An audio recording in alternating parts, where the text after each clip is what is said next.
তুলি, এই তুলি ওঠ। আজ না তোর ভার্সিটির প্রথম দিন? কখন থেকে ডাকছি, মেয়ে পড়ে পড়ে ঘুমাচ্ছে। মা আর একটু ঘুমাই না প্লিজ। তুই ঘুমা, ওদিকে তোর নবীনবরণ কিন্তু মিস হয়ে যাবে। তখন আবার বসে বসে ভ্যাভা করে কান্না করিস না। কি সত্যি? তো আজ আমাদের নবীন বরণ। ও মা আর একটু আগে ডাকবে না? 1 ঘন্টা ধরে ডাকছি, পেয়াদব মেয়ে। সিয়া ফোন দিয়ে বলল, আন্টি তুলিকে তাড়াতাড়ি পাঠান, এদিকে এই মেয়ের তো ঘুমোই ভাঙে না। কি শিয়া ফোন দিয়েছিল? ইস, আজ তো আমার শাড়ি পরে যাওয়ার কথা। মা আমি ফ্রেশ হয়ে আসি, তুমি সুন্দর করে শাড়ি পরিয়ে দিবে প্লিজ। তুলি তাড়াহুড়ো করে বিছানা থেকে নেমে উঠে বসতেই চুলগুলো এলোমেলো হয়ে মুখের উপর পড়ে গেল। আধা ঘুম চোখে চারদিকে তাকিয়ে হঠাৎ দেয়ালে ঝুলানো ঘড়িটার দিকে তাকাতেই তার চোখ কপালে উঠে গেল। ইয়া আল্লাহ, এত বাজে! মা তুমি আগে ডাকবে না? আগে ডাকবো মানে? 1 ঘন্টা ধরে গলা ফাটাইতেছি, তুই তো কুম্ভকর্ণের ছোট বোন। মা আমি ফ্রেশ হয়ে আসি, তুমি কিন্তু আজ আমাকে একদম সুন্দর করে শাড়ি পরিয়ে দিবা। আজ আমার লাইফের প্রথম ভার্সিটি নবীন বরণ। যেন আজকে তোর বিয়ে। যা আগে ফ্রেশ হ। মা আমার ফেস ওয়াশ কই? যেখানে রাখছিস সেখানেই আছে। আরে নাই তো। তোর হাতের সামনেই তো, একটু চোখ খুলে দেখ। মা তোয়ালে দাও। হায় আল্লাহ, এই মেয়েকে নিয়ে আমি কি করব। কিছুক্ষণ পর তুলি ফ্রেশ হয়ে বের হলো। ভেজা চুলগুলো পিঠ জুড়ে লেপ্টে আছে, ফর্সা মুখে পানির ফোঁটা চিকচিক করছে। গোলাপি ঠোঁট, বড় বড় চোখ আর মায়াবী চেহারার জন্য যে কেউ একবার তাকালে দ্বিতীয়বার না তাকিয়ে থাকতে পারবে না। তুলির মা কিছুক্ষণ মেয়ের দিকে তাকিয়ে থেকে মুচকি হাসলো। নজর না লাগে আমার মেয়ের। মা আজ কিন্তু আমাকে সবার থেকে সুন্দর লাগতে হবে। আমার মেয়ে এমনিতেই সুন্দর, এখন আয় শাড়ি পরাই। তুলি খুশিতে লাফিয়ে উঠে আলমারি থেকে তার পছন্দের আকাশি রঙের শাড়িটা বের করলো। শাড়ির সাথে ছোট ছোট সিলভার কাজ করা। মা এটা পরবো? বাহ, সুন্দর তো, আয়। তুলি আয়নার সামনে চুপচাপ দাঁড়িয়ে রইল আর তার মা খুব যত্ন করে শাড়ি পরাতে লাগলো। এত নড়াচড়া করিস না, পিন লাগাতে পারছি না। উফ মা তাড়াতাড়ি করো না, শিয়া বারবার ফোন দিচ্ছে। ঠিক তখনই ফোনটা আবার বেজে উঠল। তুলি ফোন রিসিভ করতেই ওপাশ থেকে সিয়ার চিৎকার। তুই কি এখনো বাসায়?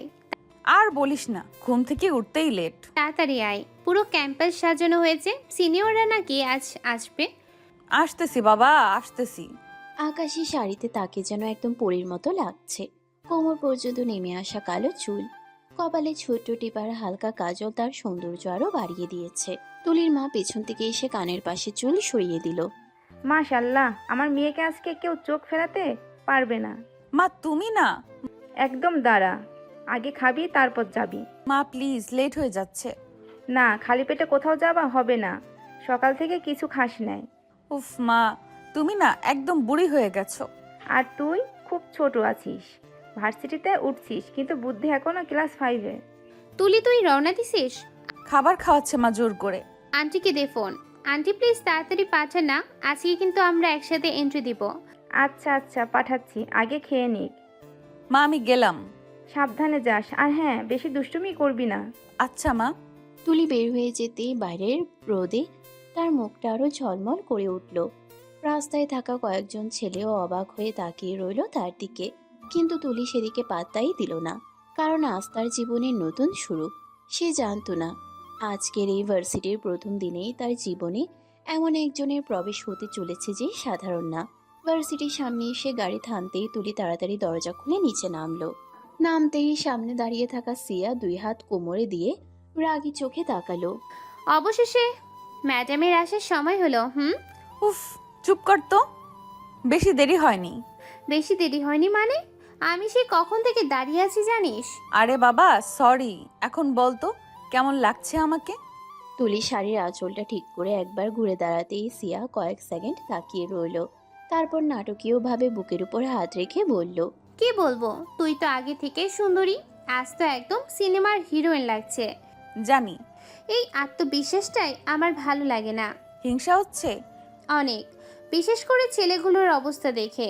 তুলি অবাক হয়ে চারপাশে তাকাতেই দেখল সত্যি আশেপাশের অনেকেই তাদের দিকেই তাকিয়ে আছে। কেউ বন্ধুদের কোনোই মেরে দেখাচ্ছে, কেউ আবার এক দৃষ্টিতে তাকিয়ে আছে। একটা ছেলে তো বন্ধুকে ধাক্কা দিয়ে বলেই ফেলল, ভাই, এরা কি সত্যি ফার্স্ট ইয়ার? এত সুন্দরী মেয়ে আমাদের ভার্সিটিতে পরও আসবে। এদের সমস্যা কি? এইভাবে তাকিয়েছে কেন? কারণ তুই মানুষ না, চলন্ত বিপদ। ধুর ফাজিল, চল ভেতরে যাই। দুজন পাশাপাশি হেঁটে ভার্সিটির ভিতরে ঢুকলো। আজ পুরো ক্যাম্পাস রঙিন সাজে সাজানো, গেট চুলে ফুলের সাজ, চারপাশে ব্যানার, মাইকে গান বাজছে।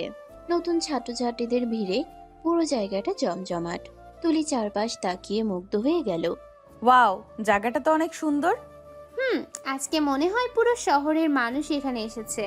ওরা সামনে এগোতেই অনেকের চোখ আবার ওদের উপর আটকে গেল। তুলির হাঁটার মধ্যে একটা আলাদা আত্মবিশ্বাস ছিল। মাথা উঁচু করে হাঁটা, ঠোঁটে হালকা হাসি, আর চোখে মুখে অদ্ভুত মায়া। সব মিলিয়ে তাকে দেখলে চোখ ফেরানো সত্যিই কঠিন।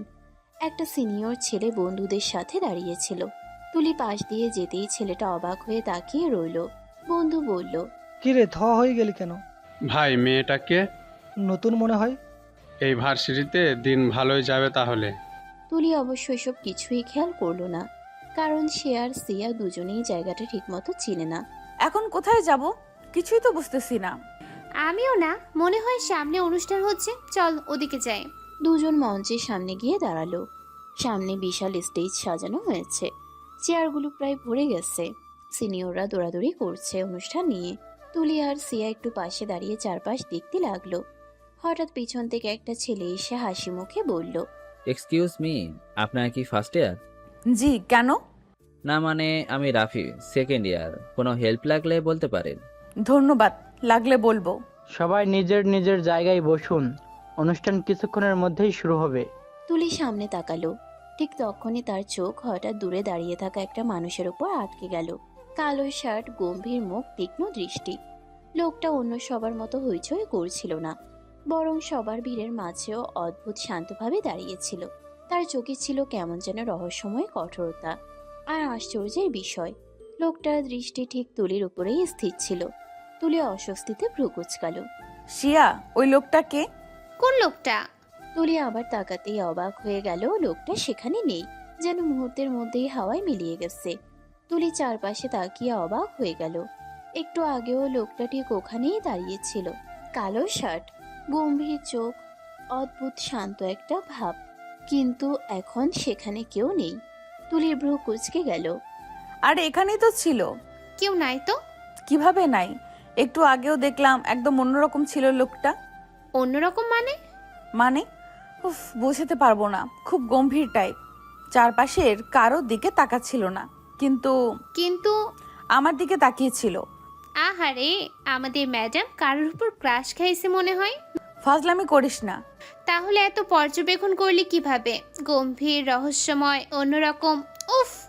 তুলি ঠোঁট কামড়ে আবার চারপাশে তাকালো। তার নিজেরও কেমন অদ্ভুত লাগছে। এত মানুষ ছিল আশেপাশে, কিন্তু লোকটার চোখ দুটো আলাদা ছিল, খুব ঠান্ডা, অথচ কেমন যেন গম্ভীর। তুলি আস্তে করে বলল, যাই বলিস, দেখতে কিন্তু হেব্বি ছিল।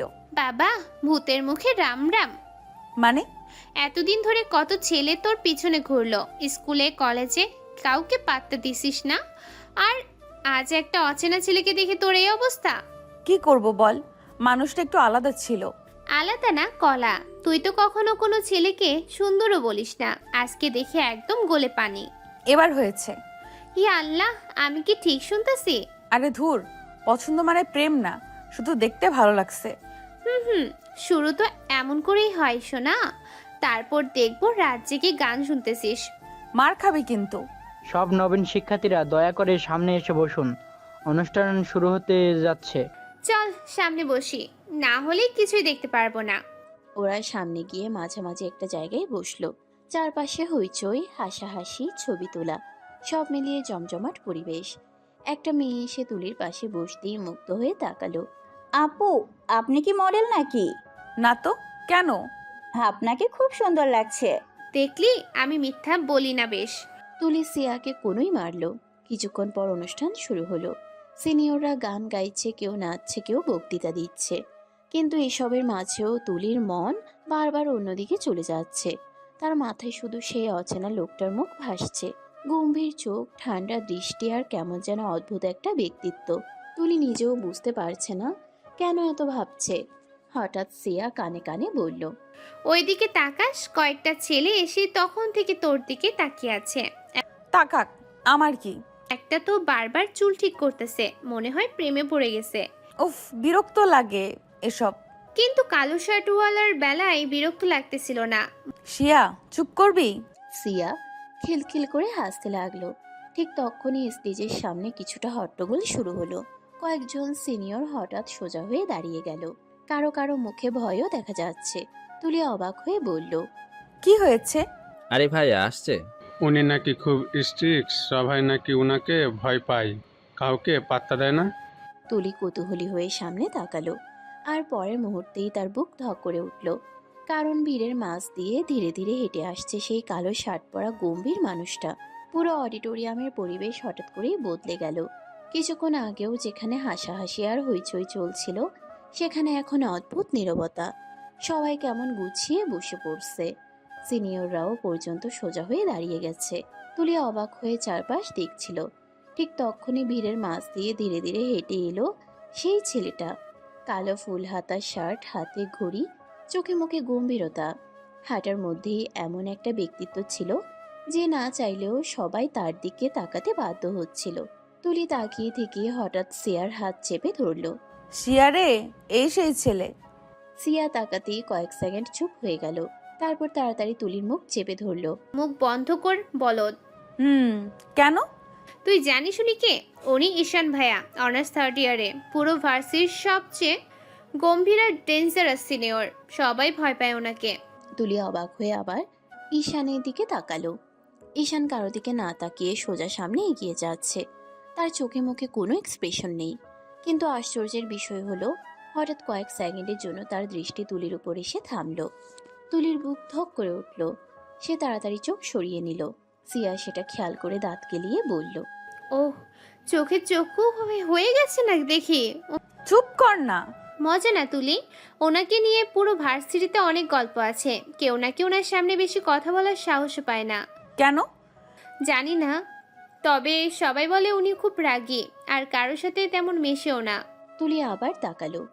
ঈশান স্টেজের সিঁড়ি বেয়ে উপরে উঠছে। স্টেজে থাকা শিক্ষকরা পর্যন্ত তাকে সম্মান দিয়ে জায়গা করে দিলেন। তুলির চোখ বিস্ময়ে বড় হয়ে গেল। ওনারা তো ভাব কেন? ভাব না, পার্সোনালিটি। মানতেই হবে। তুই আজকে পুরো উল্টা মানুষ হয়ে গেছিস। ঈশান স্টেজের মাঝখানে এসে দাঁড়ালো। মাইক্রোফোন হাতে নিতেই পুরো হল একদম চুপ হয়ে গেল। তার গম্ভীর কণ্ঠ ভেসে এলো, আসসালামু আলাইকুম। ওয়ালাইকুম আসসালাম। আজ তোমাদের জীবনের নতুন একটা অধ্যায় শুরু হলো। স্কুল কলেজের জীবন পেরিয়ে তোমরা এখন বিশ্ববিদ্যালয়ে এসেছো। এখানে শুধু বইয়ের পড়া না, মানুষ চিনতেও শিখতে হবে। পুরো হল নিস্তব্ধ। তার কণ্ঠে চিৎকার ছিল না, কিন্তু অদ্ভুত এক ক্ষমতা ছিল। সবাই মনোযোগ দিয়ে শুনছিল। ঈশান আবার বলল, ভার্সিটি লাইফকে অনেকে স্বাধীনতা ভাবে, কিন্তু স্বাধীনতা মানে সীমা ভুলে যাওয়া না। নিজের পরিবার, নিজের স্বপ্ন আর নিজের সম্মান সবসময় মাথায় রাখবে। তুলিয়া এক দৃষ্টিতে তাকিয়ে শুনছে। সে বুঝতেই পারছে না কেন লোকটার কথা তার এত ভালো লাগছে। সাধারণ একটা ভাষণ, অথচ কেমন যেন অন্যরকম। ঈশান মাইক্রোফোনটা একটু নিচু করে বলল, আর একটা কথা, এখানে কেউ কাউকে ছোট ভাববে না। ধনী গরিব, শহর গ্রাম এসব দিয়ে মানুষ বিচার করা সবচেয়ে বড় বোকামি। চরিত্রটাই আসল পরিচয়। তুলির চোখে হঠাৎ মুগ্ধতা ফুটে উঠল। সিয়া সেটা খেয়াল করে কানে কানে বলল, ওরে বাবা, তোর তো পুরো ক্রাশ খাওয়া শেষ। তুলি এবার প্রতিবাদও করল না, কারণ সত্যি বলতে তার চোখ এখন শুধু ঈশানের দিকেই আটকে আছে। ঈশান আবার বলল, তোমাদের মধ্যে অনেকেই হয়তো আজ নতুন বন্ধু পাবে। কেউ হয়তো জীবনের সবচেয়ে সুন্দর স্মৃতিগুলো এখানেই তৈরি করবে। কিন্তু মনে রাখবে, ভুল একটা সিদ্ধান্ত পুরো জীবন বদলে দিতে পারে। তার চোখ হঠাৎ ধীরে ধীরে পুরো হল ঘুরে এসে আবার তুলির উপর থামলো। মাত্র কয়েক সেকেন্ড, কিন্তু সেই কয়েক সেকেন্ডেই তুলি নিঃশ্বাস যেন আটকে গেল। ঈশান শান্ত গলায় শেষ কথা বলল, আশা করি তোমরা নিজেদের এমনভাবে তৈরি করবে যেন একদিন তোমাদের পরিবার তোমাদের নিয়ে গর্ব করতে পারে। ধন্যবাদ। পুরো হল হাততালিতে ভরে উঠল। কিন্তু তুলি যেন অন্য জগতে চলে গেছে। সিয়া তার সামনে হাত নাড়ল। এই ম্যাডাম, পৃথিবীতে ফিরে আয়। শিয়া, মানুষ এত গম্ভীর হয় কিভাবে? আর তুই মানুষ দেখে এত দ্রুত পাগল হোস কিভাবে? তুলি কিছু বলল না, কারণ তার চোখের সামনে এখনো শুধু একজনই ভাসছে, ঈশান। আর সে জানতো না এই গম্ভীর ছেলেটার জীবনের পেছনে এমন এক রহস্য লুকিয়ে আছে যেটা জানলে পুরো পৃথিবী কেঁপে উঠবে। ঈশানের ভাষণ শেষ হতেই পুরো অডিটোরিয়াম হাততালিতে ভরে উঠল। চারপাশে সবাই তার কথা নিয়েই আলোচনা করছে। ঈশান ভাইয়ার পার্সোনালিটি আলাদা। উনি কথা কম বলেন, কিন্তু যা বলেন একদম হৃদয়ে লাগে। ওনার নাকি কেউ সহজে কাছে যেতে পারে না। তুলি চুপচাপ বসে সব শুনছিল, তার চোখ এখন স্টেজের দিকেই। ঈশান মাইক্রোফোন রেখে নিচে নামছে, কিন্তু তার মুখে কোনো ভাবান্তর নেই, যেন এতগুলো মানুষের সামনে কথা বলাটাও তার কাছে খুব সাধারণ একটা ব্যাপার। সিয়া তুলির মুখের দিকে তাকিয়ে হাসলো। তুই তো পুরো হারিয়ে গেছিস দেখছি। উফ, চুপ কর না। না, সিরিয়াসলি বল, কি দেখলি এত? জানি না, মানুষটার মধ্যে কেমন যেন অন্যরকম কিছু আছে। আহা, প্রেমের শুরুতেই মানুষজন এমন ডায়লগ দেয়, বাপরে বাপ। তুলি এবার সত্যি সত্যি লজ্জা পেয়ে গেল। ঠিক তখনই অনুষ্ঠান পরিচালনা করা এক সিনিয়র মাইকে বলল, এখন আমাদের সিনিয়ররা নবীন শিক্ষার্থীদের ফুল দিয়ে বরণ করবে, সবাই লাইনে দাঁড়ান। চারপাশে আবার হইচই শুরু হয়ে গেল। নতুনরা সবাই লাইনে দাঁড়াতে লাগলো। সিয়া তুলির হাত ধরে টেনে নিয়ে গেল। চল চল, এত ভিড় লাগতেছে। আজকে তোদের দিন ম্যাডাম, সহ্য করো। লাইন ধীরে ধীরে সামনে এগোতে লাগলো। কিছু সিনিয়র ফুল দিচ্ছে, কেউ শুভেচ্ছা জানাচ্ছে। তুলি অন্য মনস্কভাবে দাঁড়িয়েছিল। হঠাৎ সামনে তাকিয়ে তার বুক ধক করে উঠল, কারণ সামনে দাঁড়িয়ে আছে ঈশান, তার হাতে কয়েকটা গোলাপ। তুলি মুহূর্তেই নার্ভাস হয়ে গেল। সিয়া পাশে দাঁড়িয়ে মুচকে হাসছে। এখন বুঝবি। আমার হাত পা ঠান্ডা হয়ে যাচ্ছে। সিয়া মুখ চেপে হাসলো। এক এক করে সবাই ফুল নিচ্ছে। অবশেষে তুলির সামনে এসে দাঁড়ালো ঈশান। চারপাশের শব্দ যেন হঠাৎ দূরে সরে গেল। তুলি শুধু ঈশানের চোখ দুটোর দিকেই তাকিয়ে রইল। খুব কাছ থেকে মানুষটাকে আরো বেশি গম্ভীর লাগছে, কিন্তু সেই গম্ভীরতার মাঝেও অদ্ভুত একটা শান্তি আছে। ঈশান গোলাপটা এগিয়ে দিয়ে শান্ত গলায় বলল, ওয়েলকাম টু দ্য ইউনিভার্সিটি। তুলির হাত কেঁপে উঠল। ফুলটা নিতে গিয়ে তার আঙ্গুল হালকা করে ঈশানের হাতে ছুঁয়ে গেল। সাথে সাথে তুলির বুকের ভিতর কেমন ঝড় বয়ে গেল। সে তাড়াতাড়ি চোখ নামিয়ে ফেলল। Thank you. ঈশান কয়েক সেকেন্ড তার দিকে তাকিয়ে রইল, তারপর ধীরে ধীরে পরের জনের দিকে চলে গেল। তুলি কিছুক্ষণ স্থির হয়ে দাঁড়িয়ে রইল। সিয়া পাশে এসে ধাক্কা দিল। এই, তুই কি এখানেই জমে যাবি? টিয়া, ওরে আমার মনে হয় আমি শেষ। বাবা, এক ফুলেই এই অবস্থা? তুলি গোলাপটার দিকে তাকিয়ে মৃদু হেসে ফেলল। তার জীবনে অনেক ছেলে এসেছে, স্কুলে কলেজে কত প্রপোজাল, কত প্রেমপত্র, কিন্তু কখনো কারো দিকে এভাবে তাকায়নি সে। আজকে প্রথমবার কারোর উপস্থিতিতে তার বুক কেঁপে উঠেছে। অনুষ্ঠান শেষ হওয়ার পর তুলি আর সিয়া পুরো ক্যাম্পাস ঘুরে দেখতে লাগলো। বড় বড় বিল্ডিং, লাইব্রেরি, খেলার মাঠ, ক্যাফেটেরিয়া, সবকিছু নিয়েই ওদের উত্তেজনার শেষ নেই। সিয়া এক সময় বলল, জানিস এই ক্যাম্পাসে নাকি অনেক লাভ স্টোরি শুরু হয়। আমারটাও হয়তো আজ থেকে শুরু হলো। তুই সিরিয়াস? আমি তো সত্যিই প্রেমে পড়ে গেলাম বান্ধবী। তুলি, তুই কিন্তু কলেজের সবচেয়ে টপ সুন্দরী ছিলি, তোর পেছনে কত ছেলে পাগল ছিল। তো কি হয়েছে, তাই বলে কি কারো প্রেমে পড়তে পারবো না? কিন্তু ঈশান ভাই অতটাও সুন্দর না। কে বলেছে সুন্দর না? আরে মানে, তোর সাথে তুলনা করলে? আমি যতই সুন্দরী হই না কেন, আমার এই শ্যামলা ছেলেকেই ভালো লাগছে। ও মাই গড, তুই তো সত্যি ডুবে গেছিস। তুলি আকাশের দিকে তাকিয়ে হালকা হেসে ফেলল। তার নিজেরও বিশ্বাস হচ্ছে না একদিনেই একটা মানুষকে এত ভালো লাগতে পারে, এত অল্প সময়েই বুকের ভিতর এত অদ্ভুত অনুভূতি জন্ম নিতে পারে। বিকেলের আলো ধীরে ধীরে নরম হয়ে আসছে। দুজন ভার্সিটি থেকে বের হয়ে বাড়ির পথে হাঁটতে লাগলো। তুলি এখনো হাতে গোলাপটা শক্ত করে ধরে আছে। হঠাৎ দূরের রাস্তার পাশে একটা কালো গাড়ি দাঁড়িয়ে থাকতে দেখা গেল। গাড়িটার কাঁচ কালো, ভিতরে কে আছে বোঝা যাচ্ছে না। তুলে একবার তাকিয়ে আবার হাঁটতে লাগলো, কিন্তু সে জানতো না গাড়ির ভিতরে বসে থাকা মানুষটা ঠিকই তার দিকে তাকিয়ে আছে, আর সেই মানুষটা ঈশান। বিকেলের নরম আলো ধীরে ধীরে মিলিয়ে যাচ্ছে। তুলি আর সিয়া হাসতে হাসতে রাস্তা দিয়ে হাঁটছে। তুলির মুখের হাসিটা কিছুতেই থামছে না, হাতে এখনো সেই গোলাপটা শক্ত করে ধরা। সিয়া কয়েকবার খেয়াল করেই হেসে ফেলল। তুই ফুলটা এমন ভাবে ধরে আছিস যেন কেউ ছিনিয়ে নিয়ে যাবে। নিবে না তো? ওরে বাবা, এত যত্ন। তুলি মুচকি হেসে ফুলটার দিকে তাকালো। তার মনে হচ্ছে এটা শুধু একটা ফুল না, আজকের দিনের সবচেয়ে সুন্দর স্মৃতি। কিছুক্ষণ পর ওরা নিজেদের রাস্তার মোড়ে এসে থামলো। আচ্ছা ম্যাডাম, আজকের রাতটা ভালোই কাটবে মনে হচ্ছে। কেন? কারণ তুই আজ ঘুমানোর আগ পর্যন্ত ঈশান ভাইকেই ভাববি। থুর। ঠিক আছে, কালকে দেখা হবে। আর হ্যাঁ, স্বপ্নের জন্য বিয়ে করে না ফেলিস। তুলি সিয়াকে মারতে যেতেই সিয়া দৌড়ে পালালো। তুলিও হেসে বাড়ির ভিতরে ঢুকে গেল। বাড়িতে ঢুকতেই রান্নাঘর থেকে তার মায়ের গলা ভেসে এলো। তুলি, এসেছিস? কেমন হলো নবীনবরণ?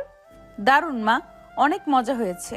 মুখ দেখে তো মনে হচ্ছে আজকে পৃথিবীর সবচেয়ে সুখী মানুষ তুই। আরে না মা, নতুন জায়গা তো তাই ভালো লাগছে। আচ্ছা যা, আগে ফ্রেশ হয়ে আয়, তারপর খেতে আয়। আচ্ছা। তুলি নিজের রুমে ঢুকেই দরজা বন্ধ করে দিল। তারপর ধীরে ধীরে হাতে থাকা গোলাপটার দিকে তাকালো। মুহূর্তেই ঈশানের মুখটা চোখের সামনে ভেসে উঠল। গম্ভীর চোখ, শান্ত কণ্ঠ আর ফুলটা এগিয়ে দেওয়ার সময় সে কয়েক সেকেন্ডের দৃষ্টি। তুলির ঠোঁট অজান্তেই হাসি ফুটে উঠল।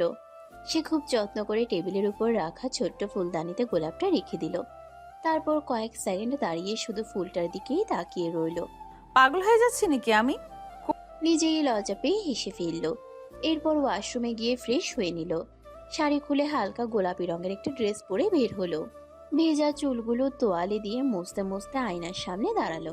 হঠাৎ নিজের হাসি মুখ দেখে নিজেই থেমে গেল। আজকে সে সত্যি অনেক খুশি, কারণ একটাই, ঈশান। নিচ থেকে তখন তার মায়ের ডাক এলো। তুলি, খাবি আয়। তুলি তাড়াতাড়ি নিচে নেমে এলো।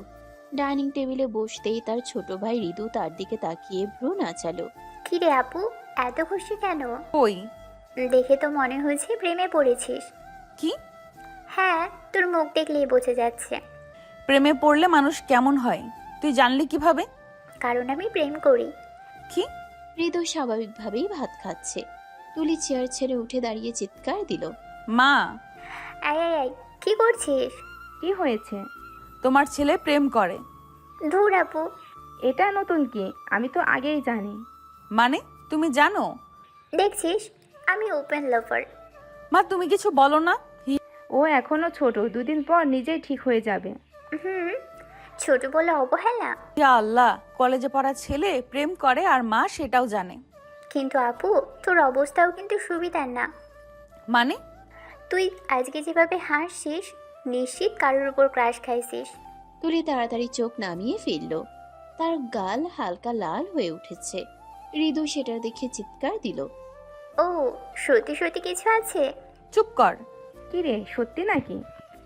আরে না মা, তোমরা দুজন অনেক বেশি কথা বলো। বলেই তাড়াতাড়ি উঠে নিজের রুমে চলে গেল। পেছন থেকে ঋতুর হাসির শব্দ ভেসে আসছে। রুমে ঢুকে দরজা লাগিয়ে তুলি বিছানায় বসে পড়ল। তারপর ধীরে ধীরে চোখ গেল টেবিলের উপর রাখা গোলাপটার দিকে। ফুলটার দিকে তাকাতেই আবার সেই গম্ভীর মুখটা মনে পড়ে গেল। তুলি আস্তে করে বালিশ জড়িয়ে ধরল। তার বুকের ভিতর আবারও কেমন অদ্ভুত অনুভূতি শুরু হলো। সে জানতো না এই সাধারণ একটা ভালো লাগা খুব দ্রুতই তাকে এমন এক পৃথিবীতে নিয়ে যাবে যেখানে ভালোবাসার সাথে মিশে আছে ভয়ঙ্কর রহস্য। গভীর রাত, চারপাশ নিস্তব্ধ।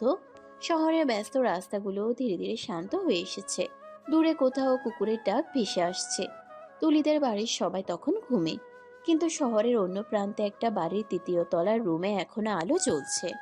রুমটা খুব সাধারণ। বইয়ের তাক, একটা টেবিল, কিছু ফাইল আর দেয়ালে ঝুলানো ঘড়ি। ঘড়িতে রাত ২টা। ঈশান টেবিলের সামনে বসে কিছু কাগজ দেখছিল। তার চোখে ক্লান্তি থাকলেও মুখে সেই আগের মতোই গম্ভীরতা। হঠাৎ টেবিলের উপর রাখা ফোনটা ভাইব্রেট করতে শুরু করলো। ঈশান একবার স্ক্রিনের দিকে তাকালো। অচেনা নম্বর, কিন্তু নাম দেখেই তার চোখের দৃষ্টি বদলে গেল। সে দ্রুত ফোনটা রিসিভ করলো। Yes sir. ক্যাপ্টেন ঈশান, একটা ইমার্জেন্সি মিশন। লোকেশন? শহরের বাইরে পুরনো ওয়্যারহাউস। ইনফরমেশন এসেছে কিছু অবৈধ অস্ত্র পাচার হচ্ছে। তোমাকে এখনই যেতে হবে। আসছি আমি। ফোন কেটে যেতেই সে ধীরে ধীরে উঠে দাঁড়ালো। তার মুখের শান্ত ভাবটা মুহূর্তেই বদলে গেছে। এখন তাকে একদম অন্যরকম লাগছে। কঠিন, ভয়ঙ্কর, সম্পূর্ণ পেশাদার। সে দ্রুত আলমারি খুলল। ভিতরে সুন্দর করে রাখা কালো ব্যাগটা বের করলো। তারপর বিছানার নিচ থেকে একটা লক করা বক্স বের করলো। বক্স খুলতেই ভিতরে কয়েকটা অস্ত্র, গ্লাভস আর কিছু ডিভাইস দেখা গেল। ঈশান খুব স্বাভাবিকভাবেই সবকিছু প্রস্তুত করতে লাগলো, যেন এসব তার প্রতিদিনের কাজ। কিন্তু মজার বিষয় হলো, এই বাড়ির কেউই জানে না সে আসলে কে। সবার কাছে সে শুধু একটা গম্ভীর ইউনিভার্সিটির স্টুডেন্ট। তার পরিবারও জানে না তাদের ছেলেটা দেশের একজন সিক্রেট আর্মি অফিসার। ঈশান কালো জ্যাকেটটা পরে নিল, তারপর আয়নার সামনে দাঁড়িয়ে কয়েক সেকেন্ড নিজের দিকে তাকিয়ে রইল। চোখে কোনো ভয় নেই, বরং অদ্ভুত স্থিরতা। হঠাৎ বাইরে থেকে তার মায়ের কাশির শব্দ ভেসে এলো। ঈশান দ্রুত রুমের লাইট বন্ধ করে দিল, তারপর ধীরে ধীরে দরজা খুলে বাইরে বের হলো। পুরো বাড়ি অন্ধকার, সবাই ঘুমে। সে খুব সাবধানে সিঁড়ি বেয়ে নিচে নামতে লাগলো, একবারও কোনো শব্দ করলো না। নিচে এসে দরজার লক আস্তে খুলে বাইরে বের হয়ে গেল। বাড়ির সামনে কালো একটা গাড়ি দাঁড়িয়েছিল। ঈশান গাড়িতে উঠতেই সামনে বসা লোকটা সম্মান দিয়ে বলল, সালাম স্যার। আপডেট? ইনফরমেশন অনুযায়ী ওয়ার হাউসে প্রায় 10-12 জন আছে, ভারী অস্ত্রও থাকতে পারে। ব্যাকআপ? টিম প্রস্তুত, শুধু আপনার অর্ডারের অপেক্ষা। ঈশান জানালার বাইরে তাকালো। অন্ধকার শহর দ্রুত পেছনে চলে যাচ্ছে। তার চোখে তখন অদ্ভুত কঠোরতা। এই মানুষটাকে দিনের বেলায় দেখে কেউ বুঝবেই না, রাত নামলেই সে সম্পূর্ণ বদলে যায়। কিছুক্ষণ পর গাড়ি শহরের বাইরে একটা নির্জন জায়গায় এসে থামলো। দূরে বিশাল পুরনো ওয়্যার হাউস দেখা যাচ্ছে, চারপাশ অন্ধকার, তবে ভিতরে হালকা আলো জ্বলছে। ঈশান গাড়ি থেকে নামলো, সাথে সাথে কয়েকজন সশস্ত্র সদস্য এসে দাঁড়ালো। সবাই তাকে অসম্ভব সম্মান করছে। একজন বলল, স্যার, আমরা চারদিক ঘিরে ফেলেছি, কেউ পালাতে পারবে না। তার কণ্ঠে এমন কিছু ছিল যে সবাই একসাথে সোজা হয়ে দাঁড়িয়ে গেল। ঈশান হাতে গ্লাভস পরতে পরতে বলল, লাইভ ক্যাপচার চাই, দরকার হলে শ্যুট করবে, কিন্তু ইনোসেন্ট কেউ যেন হার্ট না হয়। Yes sir. চারপাশে নিস্তব্ধতা নেমে এলো। ঈশান ধীরে ধীরে বন্দুকটা হাতে নিল, তারপর একবার চোখ বন্ধ করলো। পরের মুহূর্তেই তার কণ্ঠ শোনা গেল। মুভ। মুহূর্তের মধ্যে পুরো টিম ছায়ার মতো ছড়িয়ে পড়ল। ঈশান সবার আগে এগিয়ে গেল।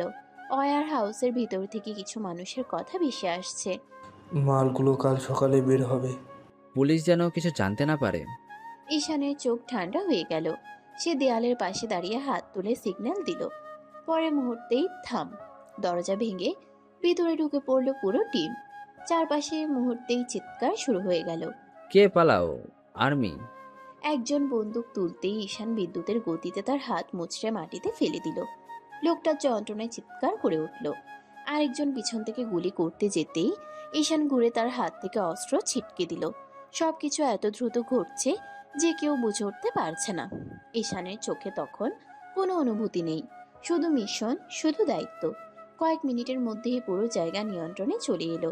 সব অপরাধী ধরা পড়েছে। একজন অফিসার এগিয়ে এসে বলল, মিশন সাকসেসফুল স্যার। ভালো কাজ। ঠিক তখনই তার ফোনে একটা নোটিফিকেশন ভেসে উঠল। অজান্তেই তার চোখ স্ক্রিনে চলে গেল। সেখানে একটা ছবি, আজকের নবীন বরণের, আর ছবির এক কোণায় হাসি মুখে দাঁড়িয়ে আছে তুলি।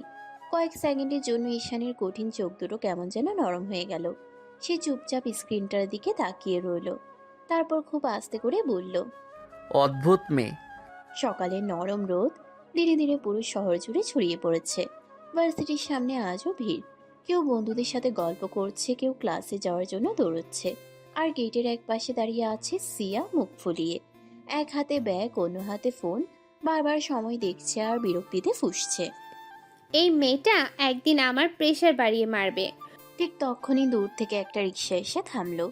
রিক্সা থেকে নামতেই আকাশি রঙের কুর্তি পরা তুলি হাসি মুখে চারপাশ দেখল।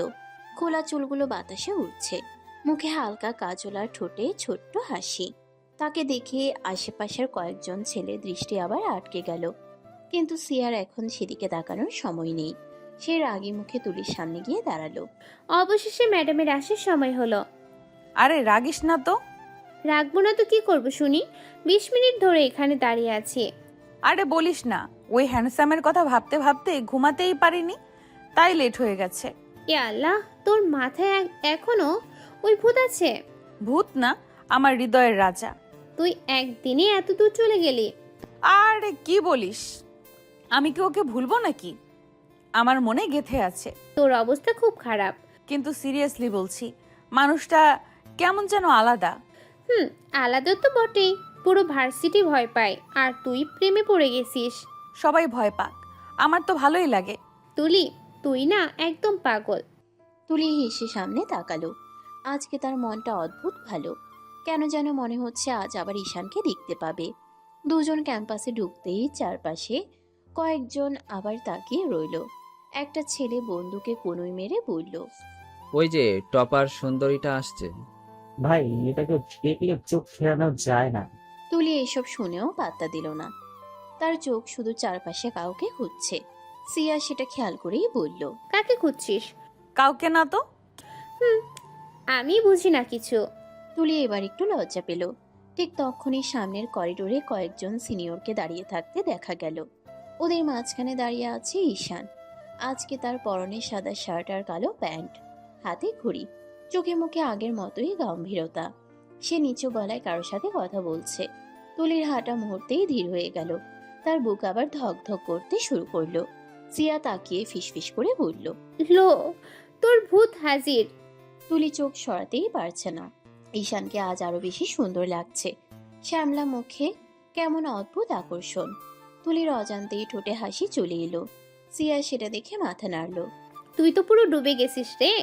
ঠিক তখনই ঈশান হঠাৎ মাথা তুলে সামনে তাকালো আর সোজা চোখ গিয়ে পড়ল তুলির উপর। দুজনের চোখ কয়েক সেকেন্ডের জন্য আটকে গেল। তুলি নিঃশ্বাস যেন থেমে গেল। তার মনে হলো পুরো পৃথিবী হঠাৎ চুপ হয়ে গেছে। শুধু সেই চোখ দুটো গভীর ঠান্ডা অথচ অদ্ভুত টান আছে। হঠাৎ পাশের একটা ছেলে তুলির সামনে এসে দাঁড়ালো। এক্সকিউজ মি, আমি নাবিল, ফার্স্ট ইয়ার। আসলে আপনাকে একটা কথা বলার ছিল। কি কথা? না মানে আপনাকে প্রথম দিন থেকেই অনেক ভালো লেগেছে। তুলি কিছু বলার আগে হঠাৎ চারপাশ কেমন নিস্তব্ধ হয়ে গেল। নাবিলের মুখের হাসিটাও মিলিয়ে গেল, কারণ তার পেছনে এসে দাঁড়িয়েছে ঈশান। গম্ভীর চোখে সোজা তাকিয়ে আছে ছেলেটার দিকে। করিডোরের পরিবেশ মুহূর্তেই কেমন যেন বদলে গেল। একটু আগেও যেখানে চারপাশের হাসাহাসি গল্পের শব্দ ছিল, সেখানে এখন অদ্ভুত নীরবতা। নাবিলের মুখের হাসি এক সেকেন্ডে উদাও, কারণ তার ঠিক পিছনে দাঁড়িয়ে আছে ঈশান। সাদা শার্টে গম্ভীর মুখ, ঠান্ডা দৃষ্টি। চারপাশের কয়েকজন সিনিয়রও চুপ হয়ে গেছে।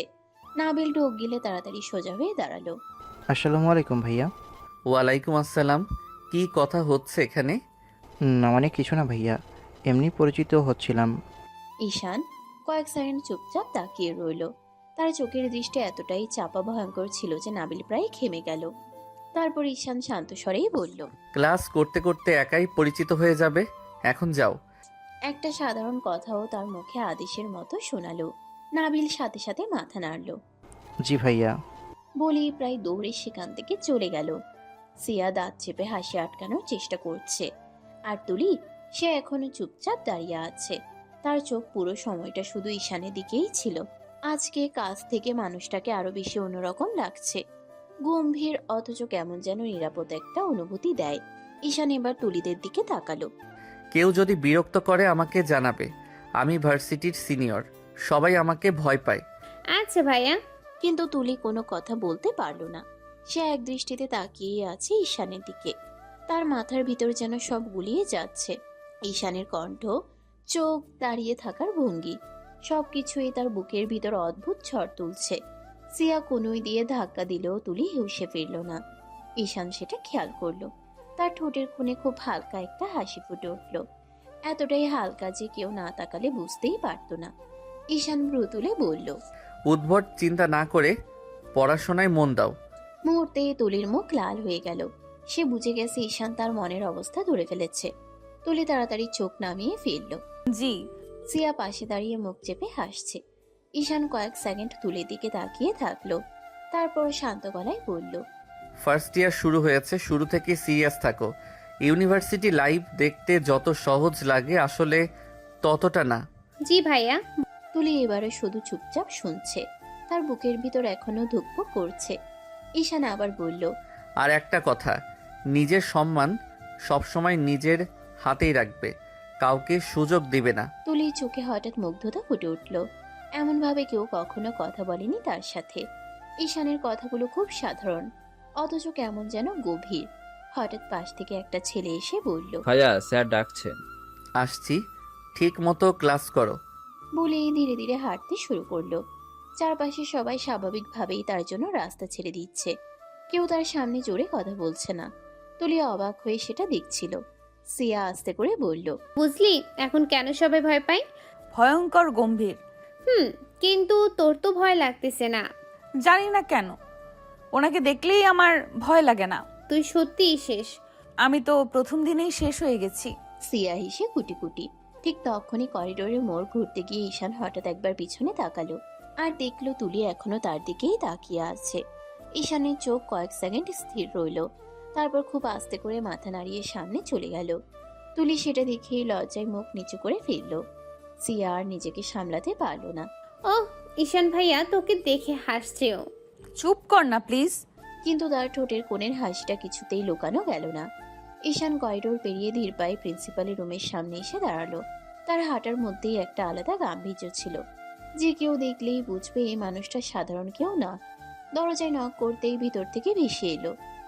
কামিন। ঈশান দরজা খুলে ভিতরে ঢুকলো। প্রিন্সিপাল স্যার চশমা খুলে টেবিলে রাখলেন, তারপর হালকা হাসলেন। এসো ঈশান, বসো। জি স্যার। সে সামনের চেয়ার টেনে বসলো। প্রিন্সিপাল স্যার কিছু ফাইল দেখছিলেন, তারপর মাথা তুলে বললেন, একটা কাজ ছিল তোমার কাছে। জি স্যার, বলুন। আজকে ফার্স্ট ইয়ারের প্রথম ক্লাসটা তুমি না। আমি কেন স্যার? কারণ তুমি একটু গম্ভীর প্রকৃতির। প্রথমত ছাত্রছাত্রীদের প্রথম থেকেই একটু ভয়ে রাখা জরুরি। প্রথমে যদি ওদের সাথে বেশি ফ্রি হয়ে যাওয়া হয় তাহলে পড়াশোনায় মন কম দেবে। আর যেহেতু মোটামুটি পুরো ভার্সিটি তোমাকে চেনে, ভয়ও পায়, আমার মনে হয় তুমি ক্লাসটা শুরু করলে ভালো হবে। আচ্ছা স্যার। আর একটা কথা, একটু করা নতুনরা যেন বোঝে এখানে ডিসিপ্লিন কতটা গুরুত্বপূর্ণ। জি স্যার। এরপর সে উঠে রুম থেকে বের হয়ে এলো। করিডোরে হাঁটতে হাঁটতে তার মুখে আগের মতোই গম্ভীর ভাব, কিন্তু ভিতরে কোথাও খুব হালকা একটা চিন্তা ঘুরছে। ফার্স্ট ইয়ার মানেই তুলি। ওদিকে ফার্স্ট ইয়ার ক্লাসরুমে তখন হইচই চলছে। কেউ গল্প করছে, কেউ নতুন বন্ধু বানাচ্ছে। সিয়া আর তুলি একসাথে মাঝামাঝি বেঞ্চে বসে আছে। সিয়া নিচু গলায় বলল, জানিস, আমার মনে হয় আজকে কোনো কড়া টিচার আসবে। কেন? এই ভার্সিটির ভাইবটা এমন, সবাই কেমন ভয় ভয় করে চলে। আমার তো ভালোই লাগে, কারণ তোর মাথায় এখন শুধু একজনই আছে। তুলি ঠোঁট কামড়ে এসে ফিরল। ঠিক তখনই ক্লাসরুমের বাইরে হঠাৎ পুরো পরিবেশ চুপ হয়ে গেল। করিডোরে দাঁড়িয়ে থাকা কয়েকজন সিনিয়র সোজা হয়ে দাঁড়িয়ে পড়ল। ক্লাসের ভিতরেও কয়েকজন জানালার দিকে তাকালো। তারপর পরের মুহূর্তেই দরজার সামনে এসে দাঁড়ালো ঈশান। সাদা শার্ট, কালো প্যান্ট, হাতে কয়েকটা ফাইল। তার গম্ভীর চোখ একবার পুরো ক্লাস ঘুরে দেখল। মুহূর্তেই পুরো ক্লাস নিস্তব্ধ। সবাই প্রায় ভয় পেয়ে উঠে দাঁড়িয়ে গেল। তুলিও চমকে উঠে দাঁড়ালো। তার বুক আবার ধকধক করতে শুরু করেছে। ঈশান ধীরে ধীরে ভিতরে ঢুকলো। তার জুতার শব্দটাও কেমন যেন পুরো ক্লাসে প্রতিধ্বনি হচ্ছে। সে টেবিলের সামনে গিয়ে দাঁড়িয়ে শান্ত গলায় বলল, সিট ডাউন। সাথে সাথে সবাই বসে পড়ল। কেউ কোনো কথা বলছে না। ঈশান টেবিলের উপর ফাইল রেখে দুই হাত বুকের সামনে ভাঁজ করল। তারপর ঠান্ডা চোখে পুরো ক্লাসের দিকে তাকিয়ে বলল, আজকে তোমাদের প্রথম ক্লাস আমি নিব। পুরো ক্লাস আরো চুপ হয়ে গেল। পেছন থেকে কেউ আস্তে করে বলল, শেষ। ঈশান ভাই ক্লাস নেবে। তুলির ঠোঁটের কোণে অজান্তেই হাসি চলে এলো। সে মনে মনে বলল, আল্লাহ, আজকে পুরো ক্লাস ওনাকে দেখেই কাটবে। প্রথম দিন বলেই একটা কথা পরিষ্কার করে দিচ্ছি, ইউনিভার্সিটি লাইফকে যারা শুধু আনন্দ ফুর্তি ভাবে তারা টিকতে পারে না। তার কণ্ঠ একদম শান্ত, কিন্তু সবাই ভয়ে একদম সোজা হয়ে বসে আছে। ঈশান আবার বলল, এখানে ডিসিপ্লিন সবচেয়ে গুরুত্বপূর্ণ। রেসপেক্ট দিতে শিখবে আর পড়াশোনাকে সিরিয়াসলি নিবে। কেউ একটা শব্দও করছে না। সিয়া নিচু গলায় তুলিকে বলল, তোর হ্যান্ডসামটা তো পুরো মিলিটারি অফিসার টাইপ।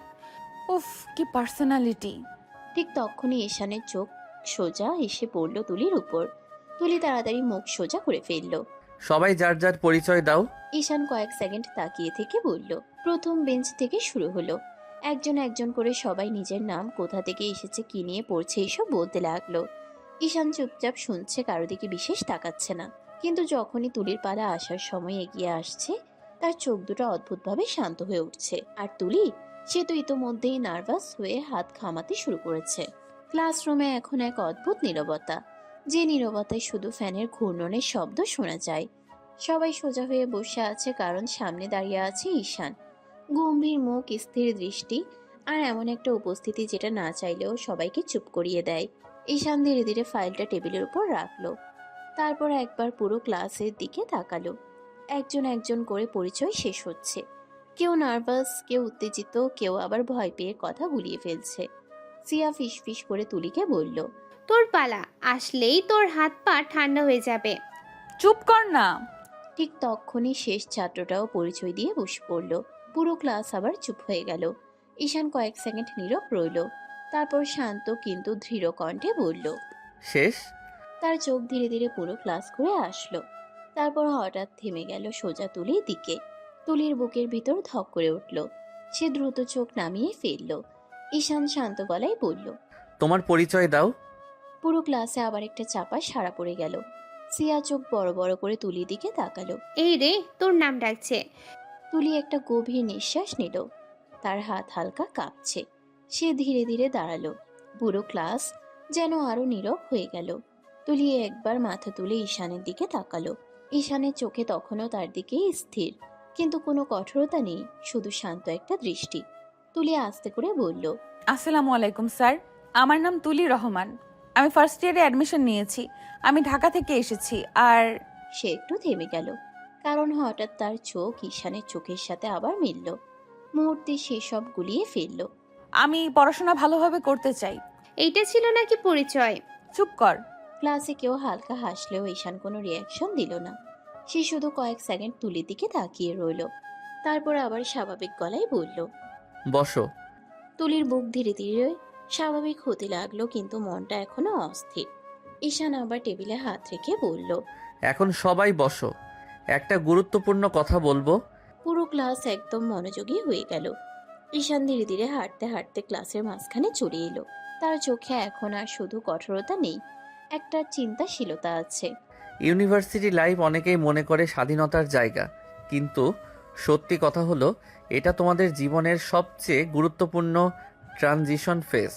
এখানে তোমরা যা শিখবে তাই তোমাদের ভবিষ্যৎ তৈরি করবে। ভুল মানুষের সাথে বন্ধুত্ব, ভুল সিদ্ধান্ত আর অবহেলা করার সময়, এই তিনটা জিনিস মানুষকে ধ্বংস করে দেয়। তোমরা ভাবো সময় অনেক আছে, কিন্তু বাস্তবতা হলো সময় কখনো কারোর জন্য অপেক্ষা করে না। তুলি এক দৃষ্টিতে তাকিয়ে শুনছে। তার মনে হচ্ছে এই মানুষটা শুধু করা না, ভেতরে অনেক গভীর কিছু লুকোনো আছে। ঈশান আবার বলল, এখানে সবাইকে নিজের জায়গা নিজে তৈরি করতে হবে, কেউ তোমাকে গড়ে দিবে না। আর একটা কথা, কাউকে দেখে প্রভাবিত হয়ে ভুল সিদ্ধান্ত নিবে না। মানুষকে চিনে তারপর বিশ্বাস করবে। তুলির বুক আবার একটু ধক করলো। সে বুঝতে পারছে না কেন কথাগুলো যেন তার দিকেই বলা হচ্ছে। ঈশান শান্ত গলায় শেষ করলো, এটাই তোমাদের প্রথম ক্লাস, এখান থেকে শুরু। সিরিয়াস থাকো। তারপর ফাইল তুলে নিল। ক্লাসে আবার নীরবতা নেমে এলো। কেউ নড়তেও সাহস পাচ্ছে না। ঈশান দরজার দিকে হাঁটতে শুরু করলো, কিন্তু দরজা পর্যন্ত গিয়ে একবার থেমে গেল। ধীরে ধীরে পেছনে ফিরে তাকালো। তার চোখ আবার গিয়ে পড়ল তুলির উপর। একটা সেকেন্ড, তারপর আবার স্বাভাবিকভাবে চলে গেল। তুলি তখনও এক দৃষ্টিতে তাকিয়ে আছে দরজার দিকে। সিয়া ধাক্কা দিল, এই ম্যাডাম, ক্লাস শেষ, পৃথিবীতে ফিরে আয়। তুলি ধীরে ধীরে চোখ নামালো। তার ঠোঁটে অজান্তেই একটা ছোট হাসি ফুটে উঠল। এই মানুষটা আসলেই আলাদা। ভার্সিটির ক্যাম্পাস তখন বিকেলের দিকে একটু শান্ত হয়ে এসেছে। ক্লাস শেষের পর সবাই ছোট ছোট গ্রুপে ভাগ হয়ে আড্ডা দিচ্ছে। কেউ ক্যাফেটেরিয়ায়, কেউ মাঠের পাশে বসে। একটা নিরিবিলি জায়গায় কয়েকটা বেঞ্চে বসে আছে ঈশান আর তার কয়েকজন বন্ধু। ঈশানের বসার ভঙ্গিটা আগের মতোই গম্ভীর, চোখে কোনো অকারণ হাসি নেই, কিন্তু উপস্থিতিটা এমন যে সবাই স্বাভাবিকভাবেই তাকে কেন্দ্র করে কথা বলছে। তার পাশে বসে আছে সিয়াম, হাতের চা, মুখে হালকা হাসি। আজকে তো ভার্সিটি একদম শান্ত। ঈশান আসলেই সবাই চুপ। ওর সামনে কথা বলার সাহস কার আছে বল? ঈশান কিছু বলছে না, শুধু চায়ের কাপটা হাতে নিয়ে চুপচাপ বসে আছে। ঠিক তখনই তার ফোনটা ভাইব্রেট করলো। ঈশান একবার স্ক্রিনের দিকে তাকালো। মেসেজ এসেছে, স্যার আজ রাতে বড় মিশন আছে, প্রস্তুত থাকুন। ওকে। ফোন পকেটে রেখে আবার আগের মতো বসে পড়ল। সিয়াম পাশ থেকে খেয়াল করেই বলল, কই হারালি? কোথাও না। তোর এই কোথাও না কথাটা শুনলেই মনে হয় তুই আসলে অন্য কোথাও থাকিস। ঈশান কিছু বলল না, শুধু সামনে তাকিয়ে রইল। কিছুক্ষণ পর আড্ডা আবার শুরু হলো। বন্ধুরা গল্প করছে, হাসাহাসি করছে। হঠাৎ সিয়াম হেলান দিয়ে বলল, আচ্ছা, ফার্স্ট ইয়ারে একটা মেয়ে ভর্তি হয়েছে। ঈশান একটু ভ্রু তুলল, কিন্তু কিছু বলল না। সিয়াম আবার বলল, অসম্ভব সুন্দরী, ভার্সিটিতে ঢুকেই সবাই তাকিয়ে থাকে। হ্যাঁ রে, আজকে দেখলাম, সত্যি সুন্দর। তুই দেখছিস? নজর ঠিক করো। মানে? সব জিনিসে নজর দিতে নাই। আরে ভাই, ভালো লাগলে বলি, না কি সমস্যা? ঈশান এবার একটু চুপ করে রইল, তার চোখ দূরের দিকে। তারপর শান্ত গলায় বলল, ভালো লাগা মানেই সব কিছু ঠিক না। তোর কি মনে হয়? তুই কি দেখেছিস তাকে? না। তাহলে এত সিরিয়াস হচ্ছিস কেন? কারণ অপ্রয়োজনীয় বিষয়ে বেশি মন দিলে কাজ নষ্ট হয়। আচ্ছা, কিন্তু তোর কি মনে হয় না মেয়েটা সুন্দর? ঈশান চুপচাপ চায়ের কাপ নামিয়ে রাখলো। তার চোখ একটু কঠিন হলো। তারপর একদম শান্ত গলায় বলল, সুন্দর বা না সুন্দর সেটা গুরুত্বপূর্ণ না। তাহলে কি গুরুত্বপূর্ণ? ঈশান এক সেকেন্ড থামলো, তার চোখে হালকা এক অজানা ভাব। তারপর বলল, দায়িত্ব। তোর সাথে প্রেম ভালোবাসা নিয়ে কথা বলাই ভুল। অন্য বন্ধু হেসে উঠল। সিয়াম আবার ঈশানের দিকে তাকিয়ে মজা করে বলল, আচ্ছা, সত্যি করে বলতো, তোর কি ভালো লাগছে? চারপাশে সবাই একটু থমকে গেল। ঈশান ধীরে ধীরে সিয়ামের দিকে তাকালো। তার চোখে কোনো রাগ নেই, কিন্তু একটা চাপা কঠোরতা আছে। না। শুধু এক শব্দ, কিন্তু সেই শব্দেই আলোচনা থেমে গেল। সিয়াম একটু হেসে বলল, আচ্ছা আচ্ছা, বুঝছি বুঝছি। ঈশান আবার চোখ সরিয়ে নিল। তার মুখে কোনো পরিবর্তন নেই, কিন্তু ভেতরে একটা অচেনা ভাব খুব হালকা করে নড়ে চড়ে উঠল। কারণ কিছুক্ষণ আগে যাকে নিয়ে কথা হচ্ছিল সে মেয়েটার মুখটা হঠাৎ তার চোখের সামনে ভেসে উঠল। আকাশের শাড়ি, লাজুক চোখ আর সেই কাঁপা কণ্ঠ। ঈশান এক সেকেন্ডের জন্য চোখ নামালো, তারপর স্বাভাবিক গলায় বলল, চলো, কাজ আছে। সব সময় তোর কাজ থাকে? ঈশান কিছু না বলে হাঁটা শুরু করলো। তার মুখ আগের মতোই গম্ভীর, কিন্তু তার পেছনে অদৃশ্য এক অস্থিরতা ধীরে ধীরে জমতে শুরু করেছে। বিকেলের আলো তখন ধীরে ধীরে ফিকে হয়ে আসছে। রাস্তার দুই পাশে লাইট জ্বলতে শুরু করেছে। ঈশান বাইক থেকে নেমে ধীর পায়ে বাড়ির ভিতরে ঢুকলো। বাইরে থেকে দেখলেই বোঝা যায় তাদের পরিবার অনেক আভিজাত। বড় দোতলা বাড়ির সামনে সুন্দর বাগান, গেটের পাশে সিকিউরিটি। তার বাবা দেশের পরিচিত ব্যবসায়ীদের একজন। অর্থ সম্মান কোনো কিছুরই অভাব নেই তাদের। কিন্তু মজার বিষয় হলো, এবারে কেউই জানে না ঈশানের আসল পরিচয়। সবার কাছে সে শুধু গম্ভীর স্বভাবের একটা ইউনিভার্সিটি স্টুডেন্ট। ঈশান ভিতরে ঢুকেই ড্রয়িং রুম থেকে তার মায়ের কণ্ঠ ভেসে এলো, এসেছিস বাবা? হ্যাঁ মা। তার মা রান্নাঘর থেকে বের হয়ে এলেন, চেহারায় মায়া মাখা হাসি। তিনি ছেলেকে দেখেই বললেন, আজ অনেক ক্লান্ত লাগছে তোকে, সারাদিন কি ক্লাস ছিল? একটু ব্যস্ত ছিলাম। তুই নিজেকে এত চাপ দিস কেন বলতো? সবসময় এত সিরিয়াস থাকিস, একটু হাসি খুশি হতে শেখ। আমি তো ঠিকই আছি। ঠিক তখনই ওপরের সিঁড়ি থেকে দৌড়াতে দৌড়াতে একটা মেয়ে নিচে নেমে এলো, চোখে মুখে দুষ্টুমি ভরা হাসি। সে আর কেউ না, ঈশানের ছোট বোন ইরা। ভাইয়া বলে এসে এক লাফে ঈশানের গলায় ঝুলে পড়ল। ঈশান বিরক্ত হওয়ার ভান করে বলল, এই ইরা, ধীরে, পড়ে যাবি। তুমি আমাকে আর আগের মতো ভালোই বাসো না। আবার শুরু হলো নাটক। আমি বিকেল থেকে অপেক্ষা করছি, আর তুমি এখন এসেছো? ভার্সিটিতে ছিলাম। নাকি কোনো মেয়ের সাথে ছিলে? তোর মাথা খারাপ? উফ, এই রাগটাই তো মজা। সারাদিন ভাইকে জ্বালানো ছাড়া আর কোনো কাজ নেই তোর? আমার ভাই এত হ্যান্ডসাম, অথচ একটা প্রেমও করে না, এটা কি মেনে নেওয়া যায়? ইরা। আচ্ছা আচ্ছা, বলছি না। ঠিক তখনই ড্রয়িং রুমে ঈশানের বাবা ঢুকলেন, হাতে ফোন, পরনে ফর্মাল শার্ট। গম্ভীর চেহারার মানুষ হলেও ছেলে মেয়েদের খুব ভালোবাসেন। তিনি ঈশানকে দেখে বললেন, কিরে বাবা, আজ এত দেরি? কিছু কাজ ছিল বাবা। কাজ ভালো, কিন্তু নিজের শরীরেরও খেয়াল রাখতে হয়। ঈশান চুপচাপ শুনল। তার পরিবারকে দেখলে কেউ বুঝতেই পারবে না এই ছেলেটা প্রতি রাতে জীবনে বাজি রেখে মিশনে যায়। ইরা আবার শুরু করলো, বাবা জানো, আমার সন্দেহ ভাইয়ার জীবনে কেউ এসেছে। তুই বেশি সিনেমা দেখিস। তাহলে ফোন লুকিয়ে লুকিয়ে দেখো কেন? ঈশান এক সেকেন্ড থেমে গেল। তার চোখের সামনে হঠাৎ তুলির মুখটা ভেসে উঠল, লাজুক চোখ, কাপা কণ্ঠ। আমার নাম তুলি রহমান। ফোনে কাজ থাকে? উফ, এই মানুষটার রোমান্স বলে কিচ্ছু নেই। তোর ভাই ছোটবেলা থেকেই এমন, সব সময় নিজের মধ্যে থাকে। কিন্তু আমি জানি একদিন ঠিকই কোনো মেয়ে আসবে যে এই গম্ভীর মানুষটাকে বদলে দেবে। ঈশান কিছু বলল না, শুধু সামনে তাকিয়ে রইল। তার মুখে কোনো এক্সপ্রেশন নেই, কিন্তু ভিতরে কোথাও খুব অদ্ভুতভাবে একটা নাম বারবার ভেসে উঠছে, তুলি। ঠিক তখনই তার ফোনটা হালকা ভাইব্রেট করলো। ঈশান একবার স্ক্রিনের দিকে তাকালো। মেসেজ। স্যার, রাত 1টার মধ্যে লোকেশনে পৌঁছাতে হবে। মুহূর্তেই তার চোখের দৃষ্টি বদলে গেল। আমার সেই ঠান্ডা কঠিন চাহনি ফিরে এলো। ইরা সেটা খেয়াল করেই বলল, ভাইয়া কি হলো? কিছু না। কিন্তু সে জানে আর কয়েক ঘন্টা পরেই তাকে আবার নামতে হবে অন্ধকার এক দুনিয়ায়, যেখানে ভালোবাসা না শুধু বিপদ আর মৃত্যু অপেক্ষা করে। রাত নেমে এসেছে পুরো শহরে। বাইরে হালকা ঠান্ডা বাতাস বইছে। ঈশানদের বাড়ির ডাইনিং রুমটা আলোয় ঝলমল করছে। বড় টেবিলের উপর সুন্দর করে খাবার সাজানো। সবাই একসাথে রাতের খাবারের জন্য বসেছে। ঈশানের মা সবার প্লেটে খাবার তুলে দিচ্ছেন। ইরা একদিকে বসে ফোন দেখছে আর মাঝে মধ্যে হাসছে।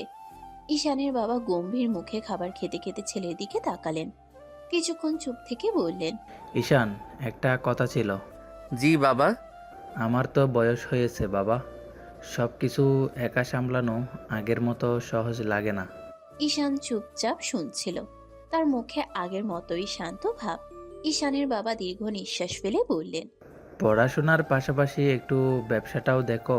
এই এত বড় ব্যবসা একদিন তো তোমাকে সামলাতে হবে। বাবা, আমার এসব পছন্দ না। মুহূর্তেই টেবিলের পরিবেশ একটু ভারী হয়ে গেল। ইরা ফোন নামিয়ে দুজনের দিকে তাকালো। ঈশানের মাও চুপ হয়ে গেলেন। ঈশানের বাবা ব্রুকুচকে বললেন, তা বললে কি করে হবে, তোমাকেই তো দেখতে হবে এসব। ঈশান কিছুক্ষণ চুপ করে রইল। তার চোখে অদ্ভুত একটা স্থিরতা। তারপর শান্ত গলায় বলল, আমি আমার পছন্দের পেশা বেছে নিতে চাই। এই কথাটা শুনে সবাই একসাথে অবাক হয়ে তাকালো। ঈশানের বাবা ধীরে বললেন, কি পেশা?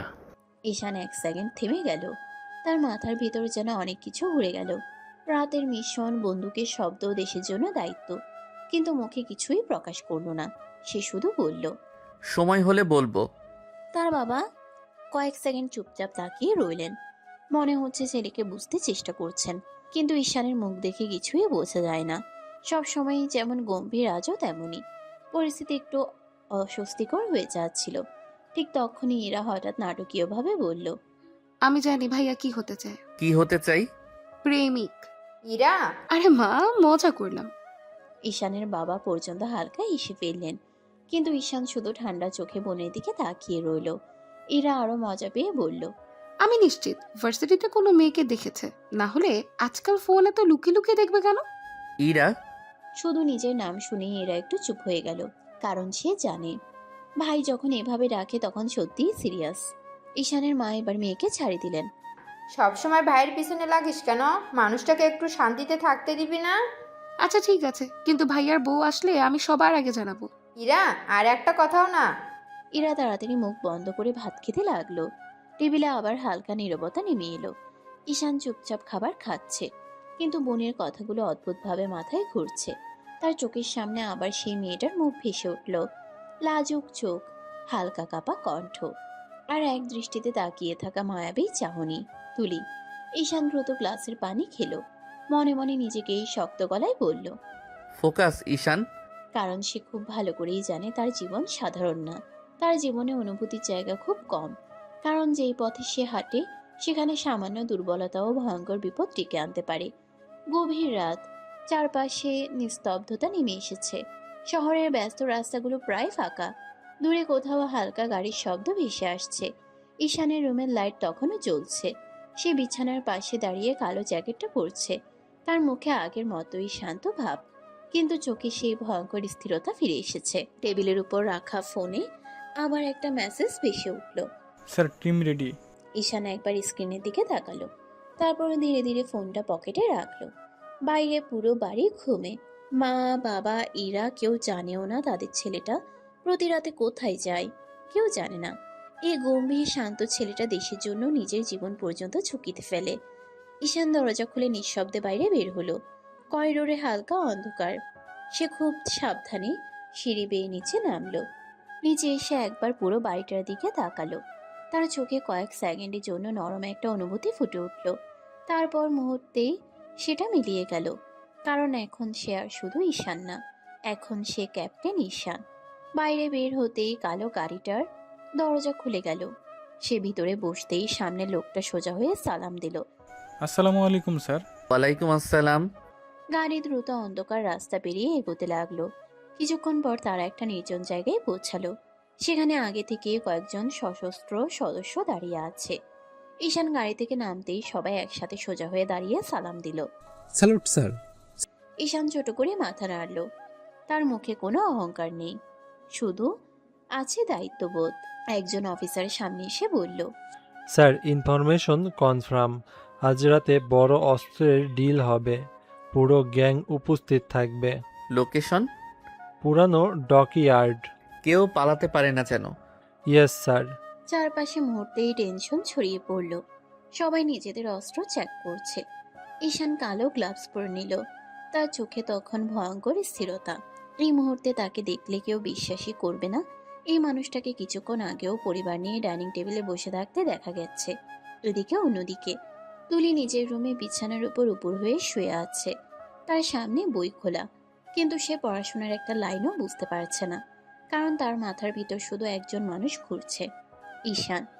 আজ ক্লাসে যেভাবে তাকিয়েছিল, যেভাবে বলেছিল, উদ্ভট চিন্তা না করে পড়াশোনায় মন দাও।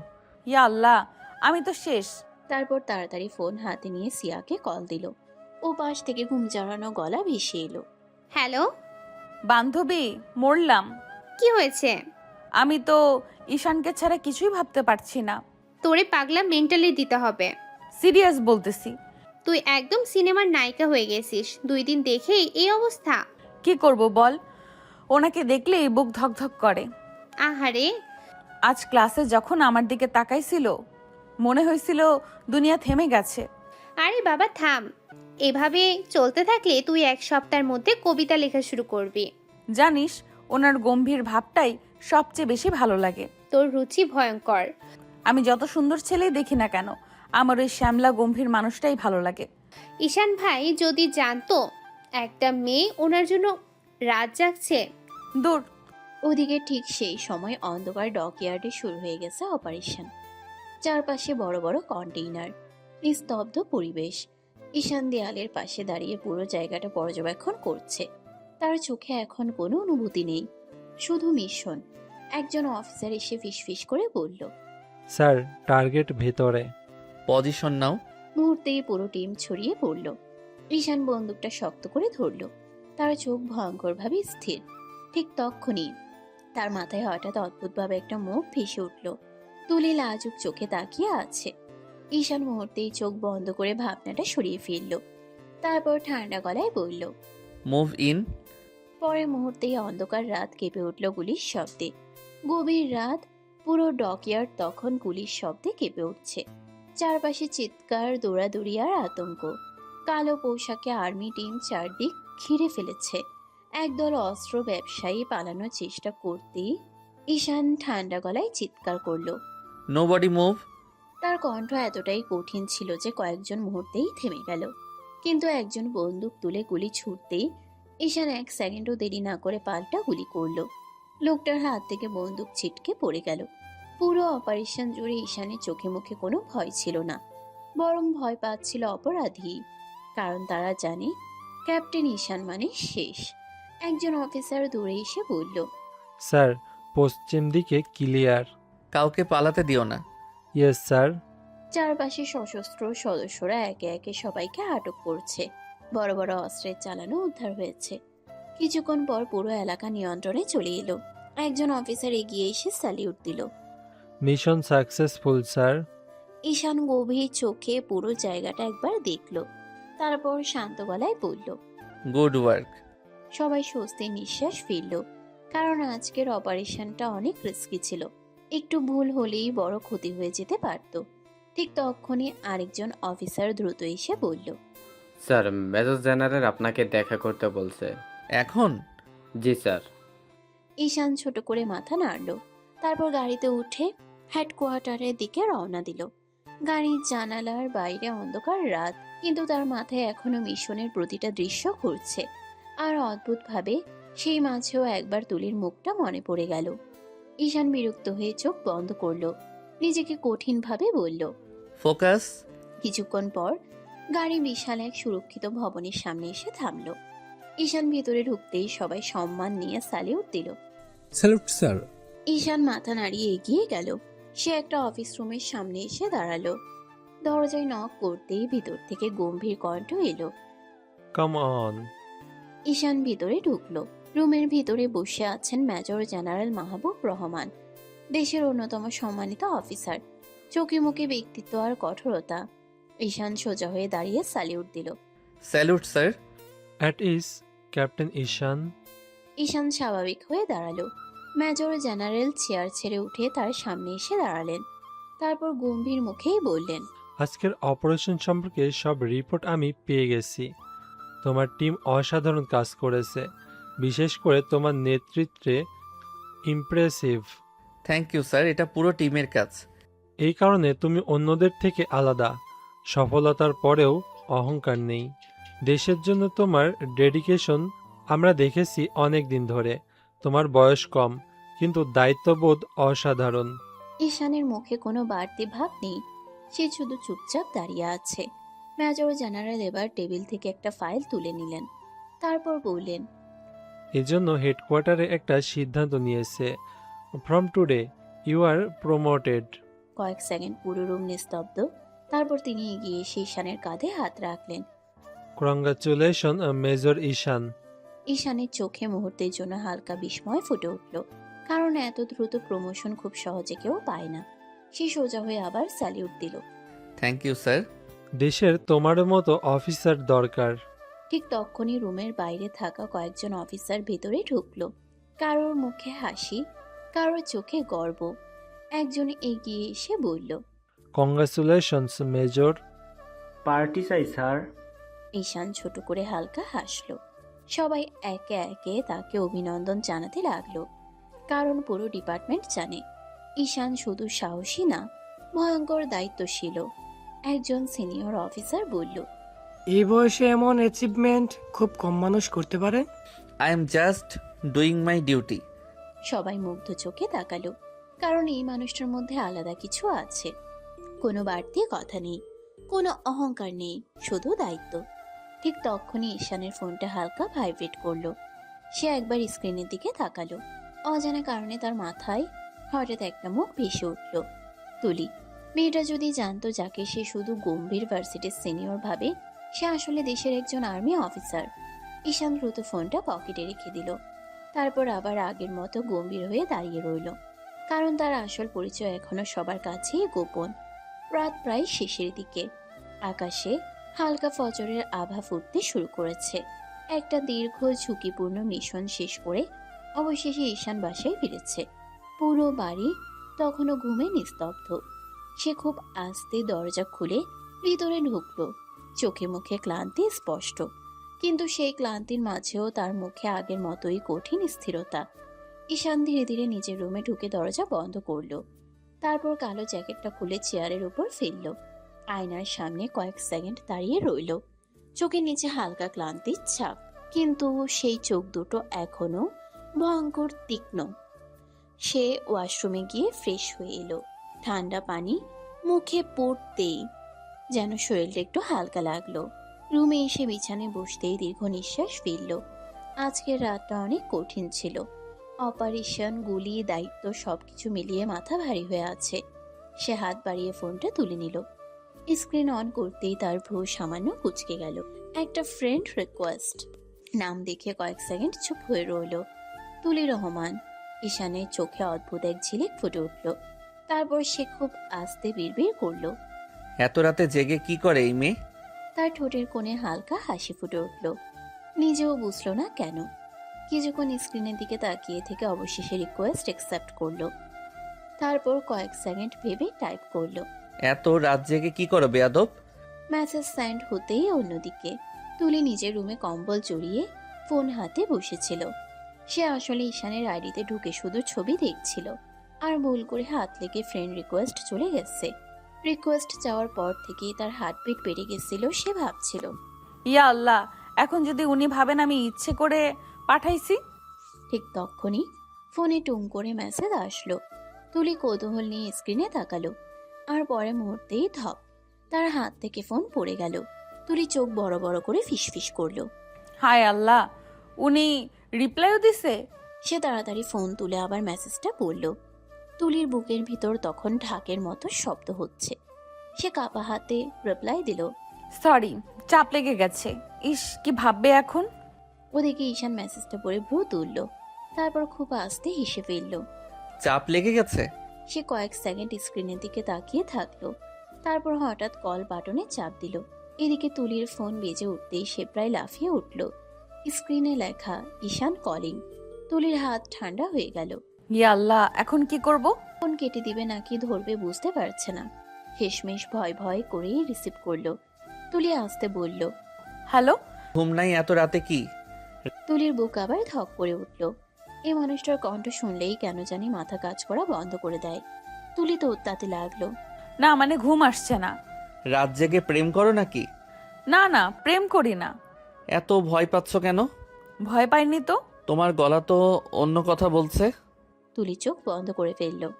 তার মনে হচ্ছে এখনই হার্ট অ্যাটাক করবে। কিছুক্ষণ দুজনেই চুপ। অদ্ভুত নরম একটা নীরবতা। তারপর ঈশান আবার বলল, পড়াশোনা করছিলে? মিথ্যা বলো না।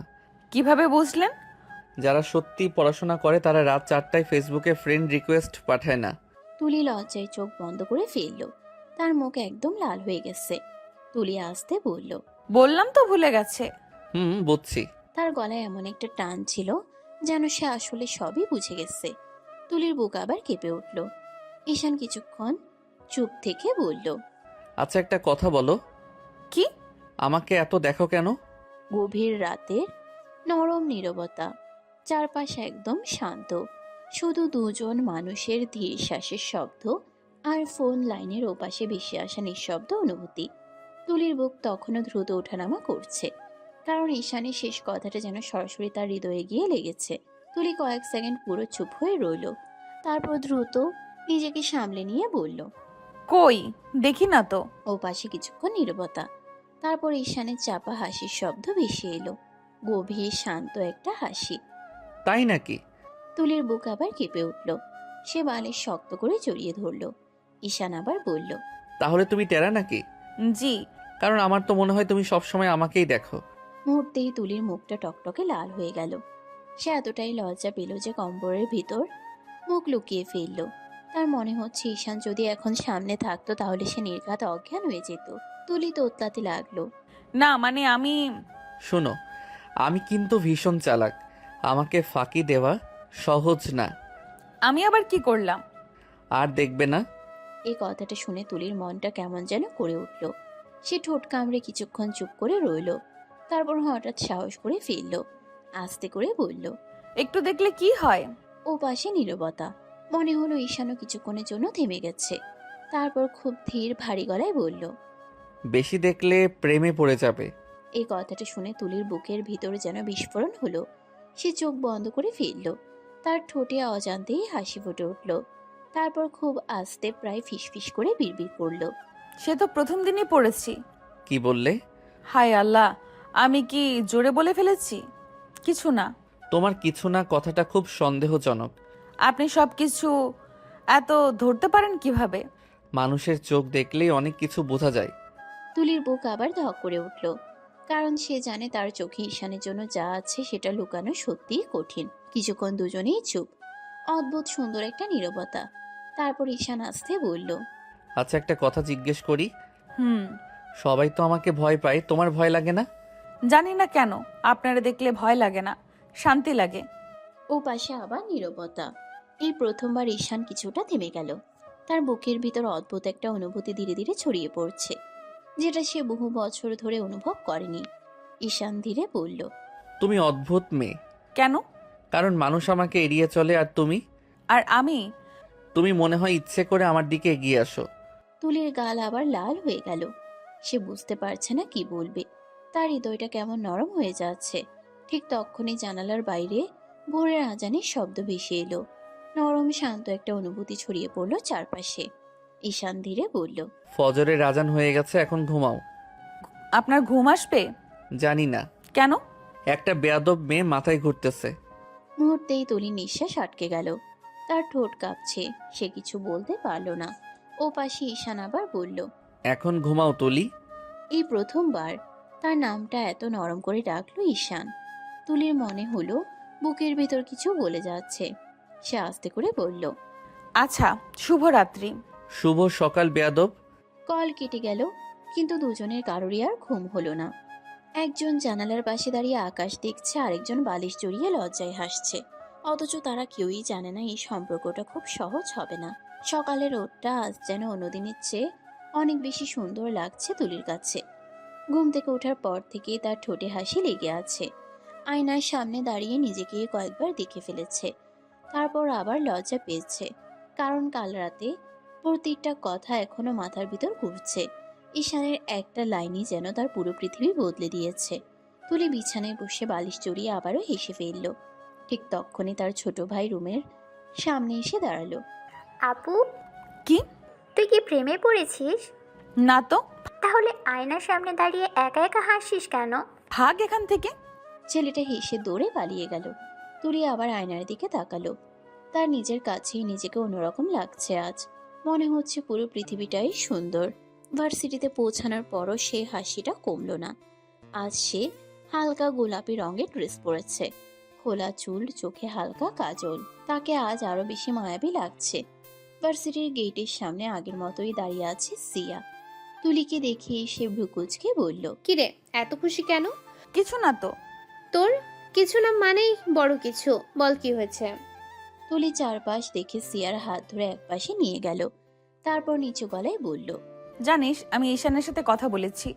সিয়া কয়েক সেকেন্ড পুরো থম মেরে তাকিয়ে রইল, তারপর প্রায় চিৎকার করে উঠল, কি? আস্তে, সবাই দেখতেছে। কিভাবে? ফোনে। তলে তলে এত দূর? কি যে বলিস। আমাকে বলিস না কেন?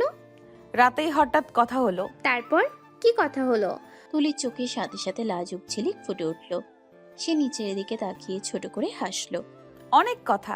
ও মা, আমাদের তুলি তো একদম প্রেমিকা হয়ে গেছে। থুর। তারপর কি বললো? তুলি, আমি তোমাকে ভালোবাসি। চুপ কর না। তোর মুখ দেখেই বুঝতেছি কিছু একটা হইছে। জানিস উনি আমাকে বেয়াদব বলে ডাকে। শেষ, পুরো শেষ। তুলি বাচ্চাদের মতো হেসে ফেলল। ঠিক তখনই চারপাশের পরিবেশ হঠাৎ একটু বদলে গেল। করিডোর দিয়ে কয়েকজন সিনিয়র হেঁটে আসছে। তাদের মাঝখানে ঈশান। আজ তার পরনে কালো শার্ট, হাতা একটু গোটানো, মুখে আগের মতোই গম্ভীর ভাব। চারপাশে সবাই স্বাভাবিকভাবেই রাস্তা ছেড়ে দিচ্ছে। সিয়ার কথা মুহূর্তেই থেমে গেল। তুলি ধীরে ধীরে মাথা তুলে তাকালো। আর ঠিক তখনই ঈশানের চোখে আটকে গেল তার চোখে। মুহূর্তটা যেন থেমে গেল। চারপাশে শব্দগুলো কেমন দূরে সরে গেল। তুলির বুকের ভিতর আবার সেই পরিচিত ধকধক শুরু হলো। ঈশানের চোখে আজ অদ্ভুত একটা শান্ত দৃষ্টি। কাল রাতের কথাগুলো যেন এখনো সেই চোখেই রয়ে গেছে। সিয়া পাশে দাঁড়িয়ে আস্তে করে বলল, ওরে বাবা, আবার শুরু হয়েছে। তুলি শুনছেও না, সে শুধু তাকিয়ে আছে। ঈশান হাঁটতে হাঁটতে কয়েক সেকেন্ড তার দিকে তাকিয়ে রইল, তারপর ঠোঁটের কোণে খুব হালকা একটা হাসি ফুটলো। এতটাই হালকা কিন্তু তুলি সেটা স্পষ্ট দেখল। তার বুক কেঁপে উঠল, কারণ এই মানুষটাকে কেউ হাসতে দেখে না। ঈশান পাশ কাটিয়ে চলে যাওয়ার সময় খুব নিচু গলায় বলল, আজও দেখতেছো? তুলি লজ্জায় জমে গেল। সিয়া মুখ চেপে হাসতে লাগলো, আর ঈশান সে আগের মতোই গম্ভীর মুখের সামনে হাঁটতে লাগলো। কিন্তু তার চোখের কোণে আজ অদ্ভুত নরম একটা অনুভূতি লুকিয়েছিল। মুহূর্তেই তুলির নিঃশ্বাস আটকে গেল। ঈশান চলে যাওয়ার পরও তুলি অনেকক্ষণ স্থির হয়ে দাঁড়িয়ে রইল। তার বুকের ভিতর এখনো কেমন ধকধক করছে। মনে হচ্ছে চারপাশের সবাই বুঝে ফেলবে তার মনের অবস্থা। সিয়া পাশে দাঁড়িয়ে সবকিছু দেখছিল, তার ঠোঁটে দুষ্টু হাসি। কিছুক্ষণ পর সে তুলির কাঁধে ধাক্কা দিয়ে বলল, প্রেম তো জমে ক্ষীর। থুর, কি যে বলিস। আমি কিন্তু সব বুঝি। উনি কি পাত্তা দিবে আমাকে? এই কথাটা বলার সময় তার কণ্ঠে অদ্ভুত এক ভয় মিশেছিল, কারণ ঈশানকে যতটা গম্ভীর লাগে ততটাই দূরের মানুষ মনে হয়। সিয়া এবার সিরিয়াস হয়ে বলল, কেন দিবে না? জানি না, উনি অন্যরকম। গম্ভীর তো, কিন্তু তোর সাথে কথা তো ঠিকই বলে। সেটা হয়তো সিনিয়র হিসেবে। আরে রাখ তো, সিনিয়ররা সবাইকে রাত 4টায় ফোন দেয় নাকি? তুলির গাল আবার লাল হয়ে গেল। সে লজ্জা পেয়ে সিয়ার হাতে চাপ দিল। চুপ কর না। আমি তো প্রথম দিন থেকে বুঝছি কিছু একটা হবে। কিন্তু ভয় লাগে। কিসের ভয়? যদি উনি রাগ করে। আরে বোকা, ভালো লাগার কথা বললে কেউ রাগ করে নাকি? সবাই একরকম না। দেখ, তুই না বললে তো জানতেই পারবি না ওনার মনেও কি আছে কি না। এই কথাটা শুনে তুলি চুপ হয়ে গেল, কারণ সত্যিই তো সে না বললে ঈশান কখনো বুঝবে কিভাবে। কিন্তু পরের মুহূর্তে আবার ভয় কাজ করলো যদি ঈশান বলে। এসব আমার পছন্দ না। ভাবতেই তার বুকটা হালকা কেঁপে উঠল। সিয়া বুঝতে পারলো তুলি ভিতরে ভিতরে ভয় পাচ্ছে। সে হাসি মুখে বলল, আচ্ছা একটা কথা বল। কি? ঈশান ভাই যখন তোর দিকে তাকায় তখন কি মনে হয় উনি তোকে অপছন্দ করে? না। তাহলেই তো হয়েছে। তুলি ছোট করে হাসলো, কিন্তু তার বুকের ভিতর ভয়টা এখনো রয়ে গেছে। সে আস্তে বলল, উনি অনেক গম্ভীর মানুষ, কখন কি মনে করে কে জানে। গম্ভীর মানুষরাই ভেতরে ভেতরে সবচেয়ে বেশি কেয়ারিং হয়। তুলি কিছু না বলে শুধু মুচকি হাসলো। তার চোখের সামনে বারবার কাল রাতের ঈশান ভেসে উঠছে।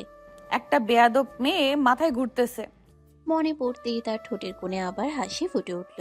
সিয়া সেটা দেখে বলল, এই যে আবার লজ্জা শুরু।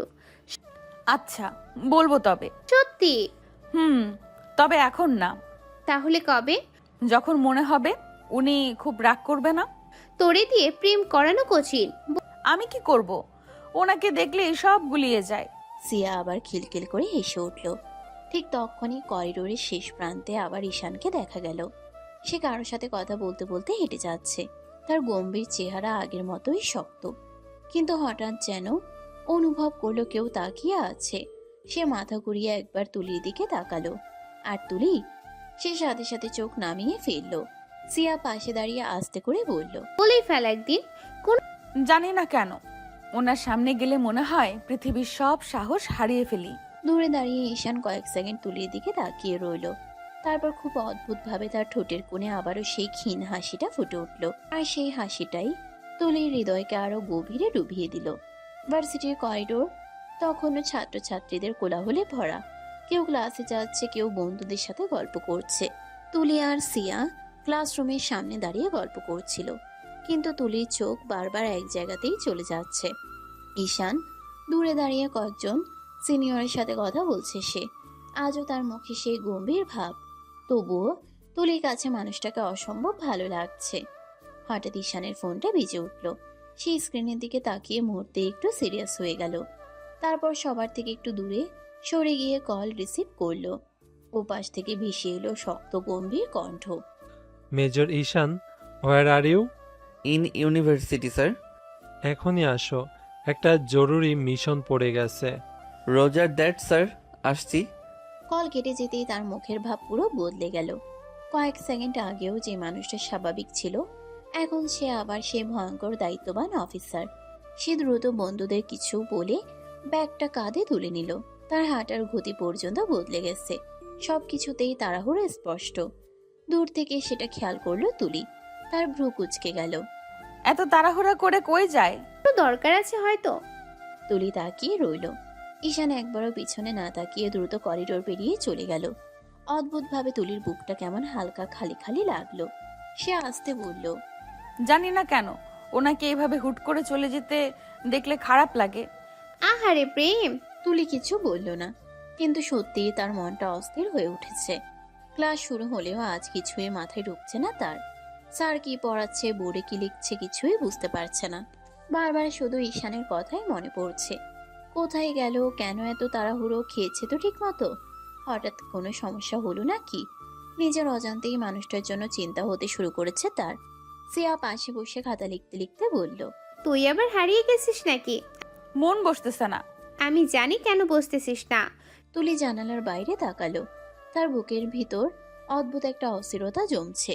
এদিকে শহরের এক গোপন মিলিটারি হেডকোয়ার্টার, চারপাশে কড়া নিরাপত্তা।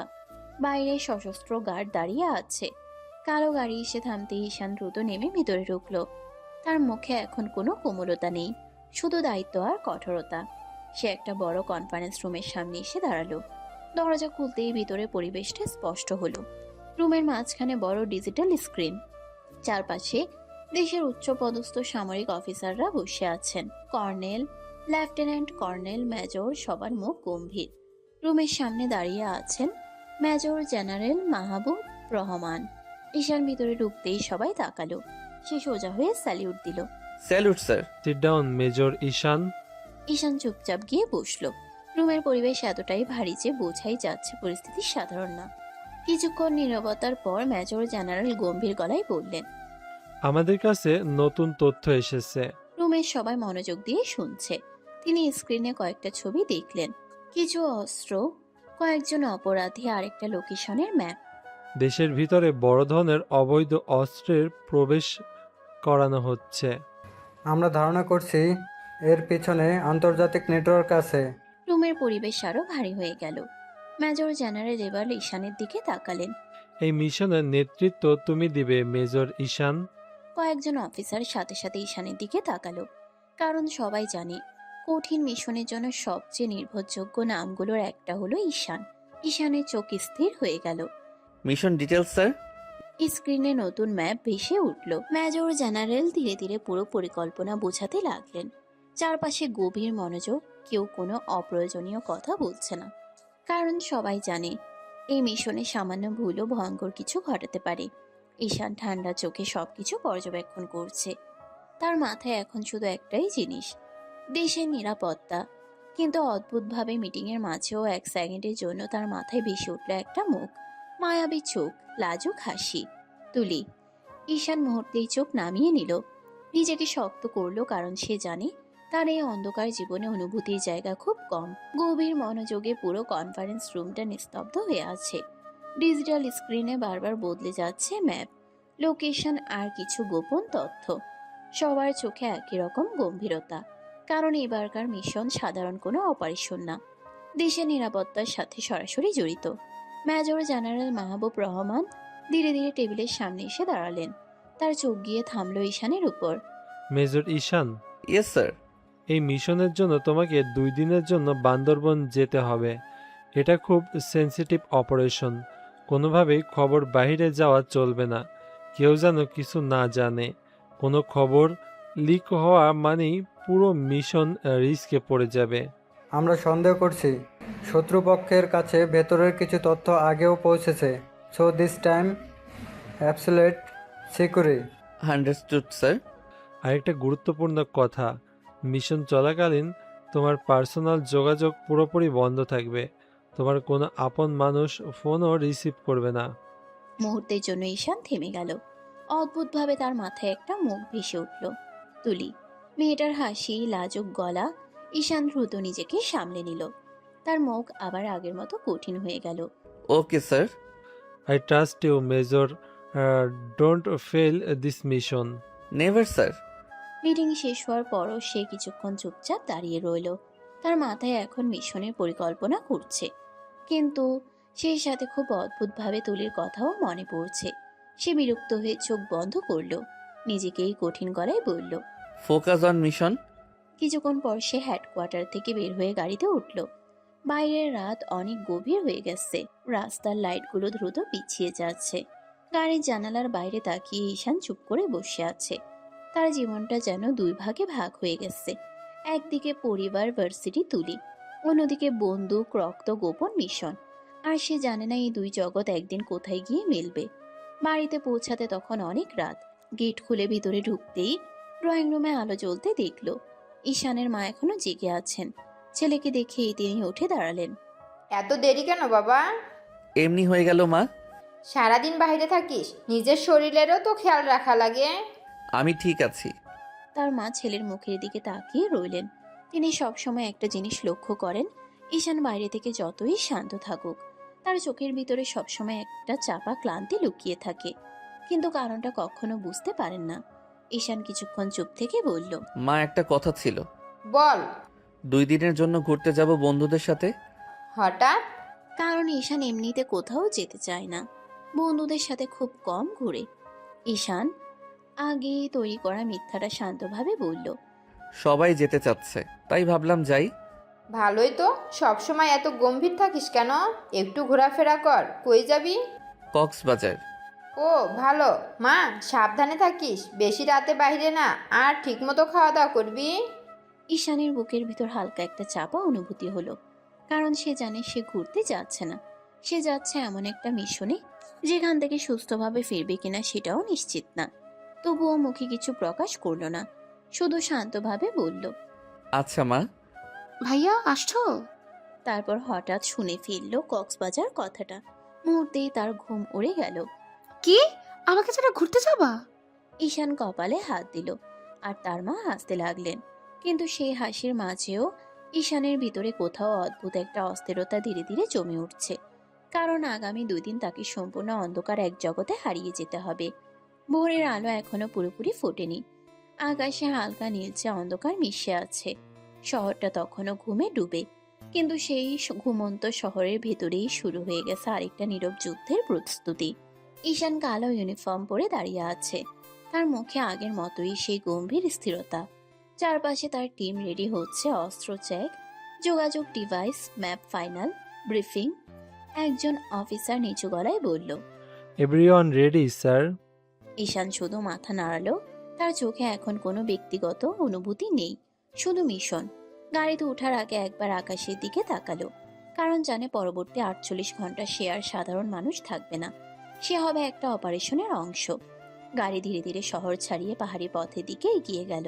এদিকে ভার্সিটিতে সকাল শুরু হয়েছে স্বাভাবিকভাবেই। ছাত্রছাত্রীদের ভিড়, ক্লাসে দৌড়াদৌড়ি, কফির দোকানে আড্ডা। কিন্তু তুলি আজ একদম অন্যরকম।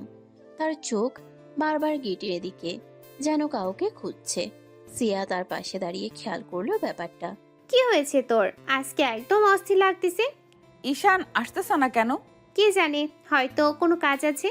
তুলি নিচের দিকে তাকালো, তার বুকের ভিতর কেমন একটা অস্বস্তি কাজ করছে। কাল হঠাৎ এভাবে উধাও হয়ে যাওয়া কেন? সে আর ক্লাসে মন বসাতে পারছে না। প্রতিটা মুহূর্তে মনে হচ্ছে কিছু একটা ঠিক নেই। ক্লাস চলছে, স্যার বোর্ডে লিখছে, কিন্তু তুলি শুধু জানালার বাইরে তাকিয়ে আছে। মনে হচ্ছে সময় খুব ধীরে যাচ্ছে। সিয়া ফিসফিস করে বলল, তুই কি সিরিয়াসলি ওনার জন্য চিন্তা করছিস? জানি না কেন, কিন্তু ভালো লাগছে না। আরে বড় ছেলে মানুষ, নিজের কাজ থাকে না হয়। কিন্তু এমন যে হুট করে কাউকে না জানিয়ে চলে যাবে, হয়তো সত্যি কোনো ইমার্জেন্সি কাজ। তুলির চোখ আবার গেটের দিকে গেল, কিন্তু সেখানে ঈশান নেই। সারাদিন কেটে গেল এই অস্থিরতা নিয়ে। তুলি বারবার ফোন হাতে নিচ্ছে, আবার নামিয়ে রাখছে, কারণ সে জানে না সে কি মেসেজ দেবে। কোথায় আছেন? নাকি কিছুই না। তার ভেতরে একটা অদ্ভুত ভয় কাজ করছে, যেন কিছু একটা ঠিক নেই। দুপুরের দিকে সিয়া বলল, চল ক্যান্টিনে যাই, তুই সারাদিন কিছু খাস নাই। ইচ্ছে করছে না। এই অবস্থা কেন? তুলি কোনো উত্তর দিল না, শুধু চুপ করে রইল। এদিকে রাত নেমে এসেছে পাহাড়ি সীমান্ত অঞ্চলে। চারপাশে অন্ধকার, শুধু দূরে টর্চ লাইটের আলো দেখা যাচ্ছে। ঈশানের টিম ধীরে ধীরে পজিশন নিচ্ছে। অপারেশন এখন একদম ফাইনাল স্টেজে। একজন অফিসার ফিসফিস করে বলল, টার্গেট স্ট্রাকচার হেড স্যার। ঈশান দূরবীন দিয়ে জায়গাটা দেখল, তার চোখ ঠান্ডা, নিখুঁত। ঈশান ধীরে বলল, সারাউন্ড, নো মিস্টেক। সবাই নিঃশব্দে ছড়িয়ে পড়ল। পাহাড়ি অন্ধকারের মধ্যে ধীরে ধীরে শুরু হলো নীরব অনুপ্রবেশ। কিছুক্ষণ পরই প্রথম সংকেত একটা ছোট বিস্ফোরণ। তারপর চারপাশে শুরু হলো বিশৃঙ্খলা। কিন্তু ঈশান শান্ত, তার নির্দেশ একের পর এক ভেসে আসছে। Left flank clear, move, cover the exit, don't let anyone escape. তার কণ্ঠ এতটাই স্থির যে কেউ বুঝতেই পারছে না এটা কতটা বিপজ্জনক পরিস্থিতি। একদিকে গুলির শব্দ, অন্যদিকে চিৎকার, আর মাঝখানে ঈশান একদম শান্ত, নিয়ন্ত্রিত। একজন অপরাধী পালাতে চাইলে সাথে সাথে আটক করা হলো, আরেকজনকে নিরস্ত্র করা হলো। ধীরে ধীরে পুরো এলাকা তাদের নিয়ন্ত্রণে চলে আসছে, ভীষণ সফলতার দিকে এগোচ্ছে। ঈশান এক মুহূর্তও ভুল করছে না, তার প্রতিটা সিদ্ধান্ত নিখুঁত, কারণ এখানে একটু ভুল মানে জীবন হারানো। অপারেশনের মাঝখানে হঠাৎ তার ওয়াকি টকিতে শব্দ এলো, sir, parameter secured. Continue sweep. তার মুখে কোনো পরিবর্তন নেই, কিন্তু ভেতরে কোথাও একটা অদ্ভুত টান আছে, যেটা সে উপেক্ষা করতে শিখেছে বহু বছর আগে। কারণ এখন সে শুধু একজন অফিসার, মানুষ না। আর অন্যদিকে তুলি এখন নিজের রুমে বসে আছে, বালিশ জড়িয়ে, চোখে ঘুম নেই। ফোনটা হাতে নিয়ে একবার ঈশানের নাম লিখছে, আবার নামাচ্ছে। তার বুকের ভিতর শুধু একটা প্রশ্ন, কোথায় আছো তুমি? কিন্তু সে জানে না এই প্রশ্নের উত্তর এখন পৃথিবীর সবচেয়ে বিপজ্জনক জায়গায় লেখা হচ্ছে। পাহাড়ে অন্ধকার রাতটা তখন আরো ঘন হয়ে এসেছে। চারপাশে গুলির শব্দ, চিৎকার আর ধোঁয়ার মিশ্রণ প্রায় শেষের দিকে। ঈশানের টিম একের পর এক অবস্থান পরিষ্কার করছে। সবাই খুবই সতর্ক, প্রতিটা সেকেন্ডই গুরুত্বপূর্ণ। ঈশান সামনে দাঁড়িয়ে অপারেশন কন্ট্রোল করছে, তার কণ্ঠ আগের মতোই ঠান্ডা স্থিরতা। Move left, cover right, don't lose sight of target. ঠিক তখনই হঠাৎ একটা গুলি ছুটে এসে সরাসরি ঈশানের হাতে লাগে। মুহূর্তের জন্য পুরো জায়গা থমকে যায়। ঈশান কয়েক সেকেন্ড দাঁড়িয়ে থাকে, তার হাত থেকে রক্ত বের হতে শুরু করে। সব অফিসার আতকে উঠে চিৎকার করে উঠল, স্যার। মেজর ঈশান। কিন্তু ঈশান এক সেকেন্ডও নড়ল না। সে দাঁত চেপে ধরে গম্ভীর গলায় বলল, mission continue, stop nothing. Sir, আপনি আহত হয়েছেন? I said continue. তার কণ্ঠ এতটাই কঠিন ছিল যে কেউ আর কিছু বলতে পারল না। এরপর পুরো টিম আরো তীব্রভাবে এগিয়ে গেল। গোলাগুলি আরো বেড়ে গেল। কিছুক্ষণ পর পরিস্থিতি সম্পূর্ণ বদলে গেল। শত্রুপক্ষ ধীরে ধীরে পিছু হটতে শুরু করলো। এক এক করে সবাইকে আটক করা হলো। কিছু লোক পালানোর চেষ্টা করেছিল কিন্তু ব্যর্থ হলো, আর কিছু লোক ঘটনাস্থলেই গুলিতে মারা যায়। মিশন শেষ। একজন অফিসার হাঁপাতে হাঁপাতে বলল, মিশন সাকসেসফুল স্যার। কিন্তু সেই আনন্দের মাঝেও সবার চোখ ঈশানের দিকে, কারণ সে তখনও এক হাতে রক্ত চেপে ধরে দাঁড়িয়ে আছে। তার মুখে কোনো অভিব্যক্তি নেই, যেন ব্যথা তার কাছে কোনো ব্যাপারই না। কিন্তু পরের মুহূর্তেই তার শরীর একটু কেঁপে উঠল। একজন অফিসার সাথে সাথে বলল, স্যার, হাসপাতালে নিতে হবে। No drama. অফিসাররা জোর করে তাকে গাড়িতে তুলল। রক্ত ঝরতে থাকা হাতটা কাপড়ে বাঁধা হলো দ্রুত। গাড়ি দ্রুত হেডকোয়ার্টার মেডিকেল ইউনিটের দিকে ছুটল। এদিকে কিছুক্ষণ পর হাসপাতালের মতো সেট আপে পৌঁছে গেল তারা। ডাক্তাররা দ্রুত তাকে স্ট্রেচারে নিয়ে গেল। সবাই খুব দ্রুত কাজ করছে। একজন ডাক্তার বলল, bullet is locked, we need to remove it immediately. Operation থিয়েটারের আলো জ্বলে উঠল। ঈশান তখনও একদম শান্ত, যেন এটা তার জন্য কোনো নতুন কিছু না। ডাক্তাররা দক্ষ হাতে গুলি বের করলো। ধাতব শব্দটা টেবিলে পড়তেই এক মুহূর্ত রুমে নীরবতা নেমে এলো। তারপর দ্রুত ব্যান্ডেজ করা হলো। ডাক্তাররা বলল, he is stable but need rest. Mission report. সব ক্লিয়ার স্যার, অপারেশন সাকসেসফুল। এই কথাটা শুনে ঈশান চোখ বন্ধ করলো। একদিকে মিশন সফল, অন্যদিকে শরীরে বড় একটা আঘাত, কিন্তু তার মুখে কোনো অভিযোগ নেই, কারণ এটাই তার জীবন। ঠিক তখনই ঈশানের ফোনটা টেবিলের উপর হঠাৎ বেজে উঠল। একজন অফিসার ফোনটা তুলে নিল। স্ক্রিনে লেখা তুলি। একজন অফিসার বলল, স্যার, কল আসছে। Not now. সে চোখ ফিরিয়ে নিল। কল কেটে দেওয়া হলো, কিন্তু কয়েক মিনিট পর আবার কল। বারবার তুলির নাম স্ক্রিনে চলচল করছে। ঈশানের ভ্রু কুঁচকে গেল। তার মেজাজ হঠাৎ গরম হয়ে উঠল, কারণ সে জানে এই সময় ফোন মানেই নিয়ম ভাঙা। সে কষ্ট করে ফোনটা হাতে নিল আর দ্রুত টাইপ করলো, বেয়াদব মেয়ে, আর একবার কল দিলে ব্লক করে দেব কিন্তু। মেসেজ সেন্ড করেই ফোনটা পাশে রেখে দিল। তার মুখ শক্ত হয়ে গেছে। এদিকে তুলির দুনিয়া থমকে গেল। সে তখন বিছানায় বসে বারবার কল দিচ্ছিল। হঠাৎ মেসেজটা আসতেই সে থেমে গেল। চোখ স্ক্রিনে আটকে গেল। পড়ার পর তার হাত কেঁপে উঠল। ব্লক করবে? তার গলা কেঁপে গেল। চোখ ভিজে উঠল মুহূর্তেই। সে বুঝতেই পারছে না কি ভুল করেছে। বারবার কল দেওয়া সেটাই কি এত বড় অপরাধ? সে ফোনটা বুকে চেপে ধরে বসে রইল। এক ফোঁটা চোখের পানি গড়িয়ে পড়ল, তারপর আরো। আমি তো শুধু কথা বলতে চেয়েছিলাম। রাত বাড়তে থাকে। বাইরে নীরবতা, আর তুলির রুমে শুধু কান্নার শব্দ। সে সারা রাত আর ঘুমাতে পারল না। একদিকে ঈশান হাসপাতালে ব্যান্ডেজ করা, আহত শরীর নিয়ে চুপচাপ শুয়ে আছে। অন্যদিকে তুলি বালিশ ভিজিয়ে নিঃশব্দে কাঁদছে। দুজনের মাঝখানে শুধু অদৃশ্য একটা দূরত্ব আর ভুল বোঝাবুঝির ভারী দেয়াল। এক সপ্তাহ কেটে গেছে। ভার্সিটির স্বাভাবিক কোলাহল আগের মতোই আছে, কিন্তু তুলির দুনিয়াটা একদম অন্যরকম, যেন কোথাও থেমে গেছে সবকিছু। ঈশান আসেনি 7 দিন। প্রথম 2 দিন সে ভেবেছিল হয়তো সত্যিই ব্যস্ত। তৃতীয় দিন থেকে ভয় ঢুকেছে, চতুর্থ দিন থেকে কষ্ট, পঞ্চম দিন থেকে নিঃশ্বাস আটকে থাকা অস্থিরতা, আর আজ 7ম দিন। তুলির চোখের নিচে কালো দাগ পড়ে গেছে। চেহারার সেই আগের উজ্জ্বলতা একদম ম্লান। সে আর আগের মতো হাসে না। ক্লাসে বসে থাকে, কিন্তু মন কোথাও নেই। প্রতিদিন একই প্রশ্ন মাথায় ঘুরছে, আমি কি খুব বড় ভুল করে ফেলেছি। ব্লক করে দিব।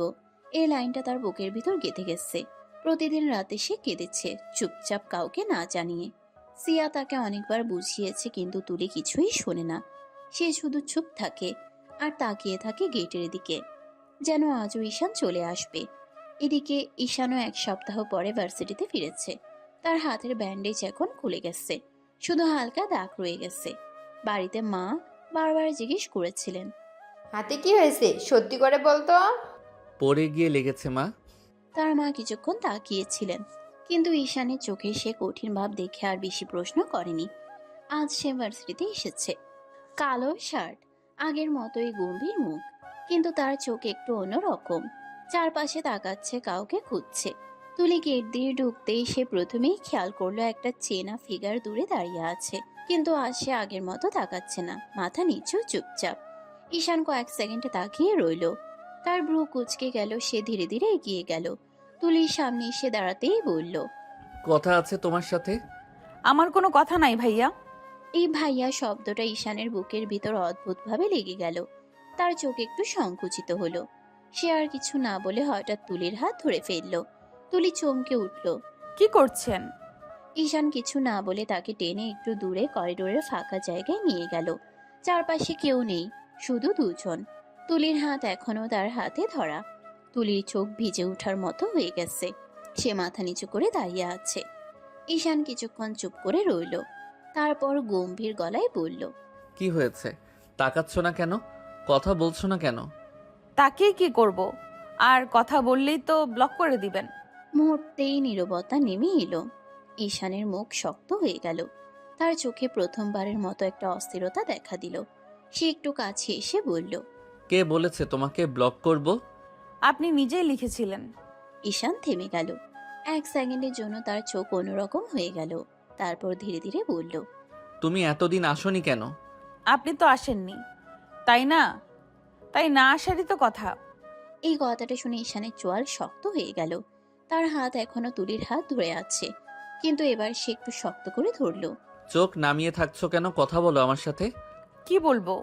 আপনি তো আমাকে পাত্তা দেন না। এই কথাটা শুনে ঈশানের চোখ সরাসরি তুলির দিকে চলে গেল, একদম স্থির দৃষ্টি। তার কণ্ঠ এবার একটু নিচু হলো। আমি তোমাকে পাত্তা দেই না? তুলি কিছু না বলে মাথা নিচু করে ফেলল।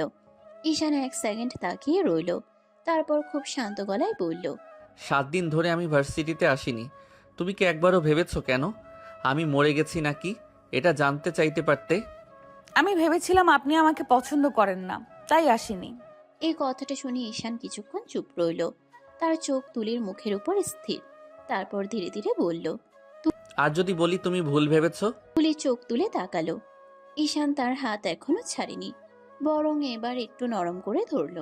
আমি না আসার কারণ তুমি না, আমার কাজ ছিল। আর তুমি এতদিন কাঁদছো কেন?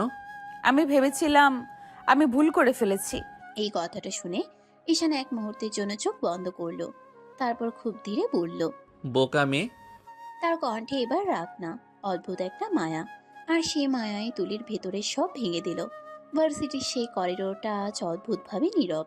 চারপাশে মানুষ আছে, ক্লাস চলছে, শব্দ আছে, কিন্তু তুলি আর ঈশানের মাঝের দুনিয়াটা যেন একদম থেমে গেছে। ঈশানের হাত এখনো তুলির হাত ধরে আছে, আর তুলি দাঁড়িয়ে আছে মাথা নিচু করে, চোখ ভেজা। কিছুক্ষণ দুজনের কেউই কিছু বলছে না। এই নীরবতার মাঝে হঠাৎ তুলি আর নিজেকে ধরে রাখতে পারল না। সে ঈশানের বুকে গিয়ে জড়িয়ে ধরল, একদম শক্ত করে, যেন ছেড়ে দিলে সে হারিয়ে যাবে। আমি আপনাকে ভালোবাসি ঈশান। এই কথাটা বলতেই তার কণ্ঠ কেঁপে উঠল। তার পুরো শরীর কাঁপছে। ভয়, লজ্জা, ভালোবাসা সব একসাথে মিশে গেছে। ঈশান কয়েক সেকেন্ড একদম স্থির হয়ে গেল। তার হাত এখনো তুলির চারপাশে ধরা, কিন্তু সে কিছু বলছে না। তুলির চোখ বন্ধ, সে কাঁদছে। আস্তে করে আবার বলল, আমি আর পারছি না, আপনাকে ছাড়া থাকতে পারি না। এই কথাটা শুনে ঈশানের বুকের ভিতর কিছু ভেঙে গেল। তার চোখ একটু নরম হয়ে এলো। সে খুব নিচু গলায় বলল, আমার জীবন কিন্তু সোজা না তুলি। যতই বাঁকা হোক আমি তাতেই চলতে রাজি। ঈশান এবার ধীরে ধীরে তুলির মাথায় হাত রাখলো। তার গলায় অদ্ভুত ভারী একটা অনুভূতি। অনেক কষ্ট সহ্য করতে হবে। সব পারবো, শুধু আপনি থাকলেই হবে। এই কথাটা শুনে ঈশান কয়েক সেকেন্ড চুপ করে রইল। তার চোখ দূরে কোথাও হারিয়ে গেল। তার ভিতরে যুদ্ধ চলছে।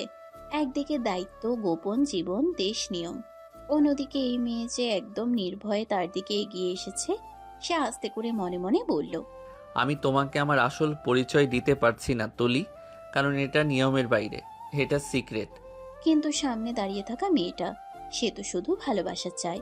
ঈশান ধীরে ধীরে নিঃশ্বাস ছাড়ল। তারপর তুলিকে একটু দূরে সরিয়ে মুখ তুলে তাকালো। তুলির চোখে তখনও পানি, গাল ভেজা, চোখে ভয় আর ভালোবাসা একসাথে। ঈশান হঠাৎ খুব আস্তে করে তুলির কপালে হাত রাখলো। তারপর ধীরে চোখে পড়ল, একটা নরম চুমো তুলির কপালে দিল। একদম শান্ত, একদম নীরব, যেন কোনো প্রতিশ্রুতি না, কিন্তু সব অনুভূতির স্বীকৃতি। তুলির চোখ বড় হয়ে গেল। সে শ্বাসও নিতে ভুলে গেল কয়েক সেকেন্ড। ঈশান আবার সোজা হয়ে দাঁড়িয়ে বলল, আমিও তোমাকে ভালোবাসি, প্রথম দিন থেকেই। এই কথাটা শোনার সাথে সাথে তুলির চোখে নতুন করে পানি এসে গেল। কিন্তু এবার সেটা কষ্টের না, এটা খুশির। সে আবার ঈশানকে জড়িয়ে ধরলো আরো শক্ত করে। সত্যি? হুম। চারপাশে শব্দ আবার ফিরে আসছে। ভার্সিটি আবার চলতে শুরু করেছে। কিন্তু তাদের দুজনের পৃথিবীটা এখন একটাই, যেখানে ভয় আছে, দায়িত্ব আছে, কঠিন সত্য আছে, তবুও আছে ভালোবাসা। ঈশান একবার দূরের দিকে তাকালো। তার চোখে আগামীর অন্ধকার ছায়া, কিন্তু এবার সেই ছায়ার মাঝেও একটা আলো আছে, তুলি। আর তুলি শুধু শক্ত করে ধরে আছে তার হাত, যেন সে কখনো ছাড়বে না। শক্ত।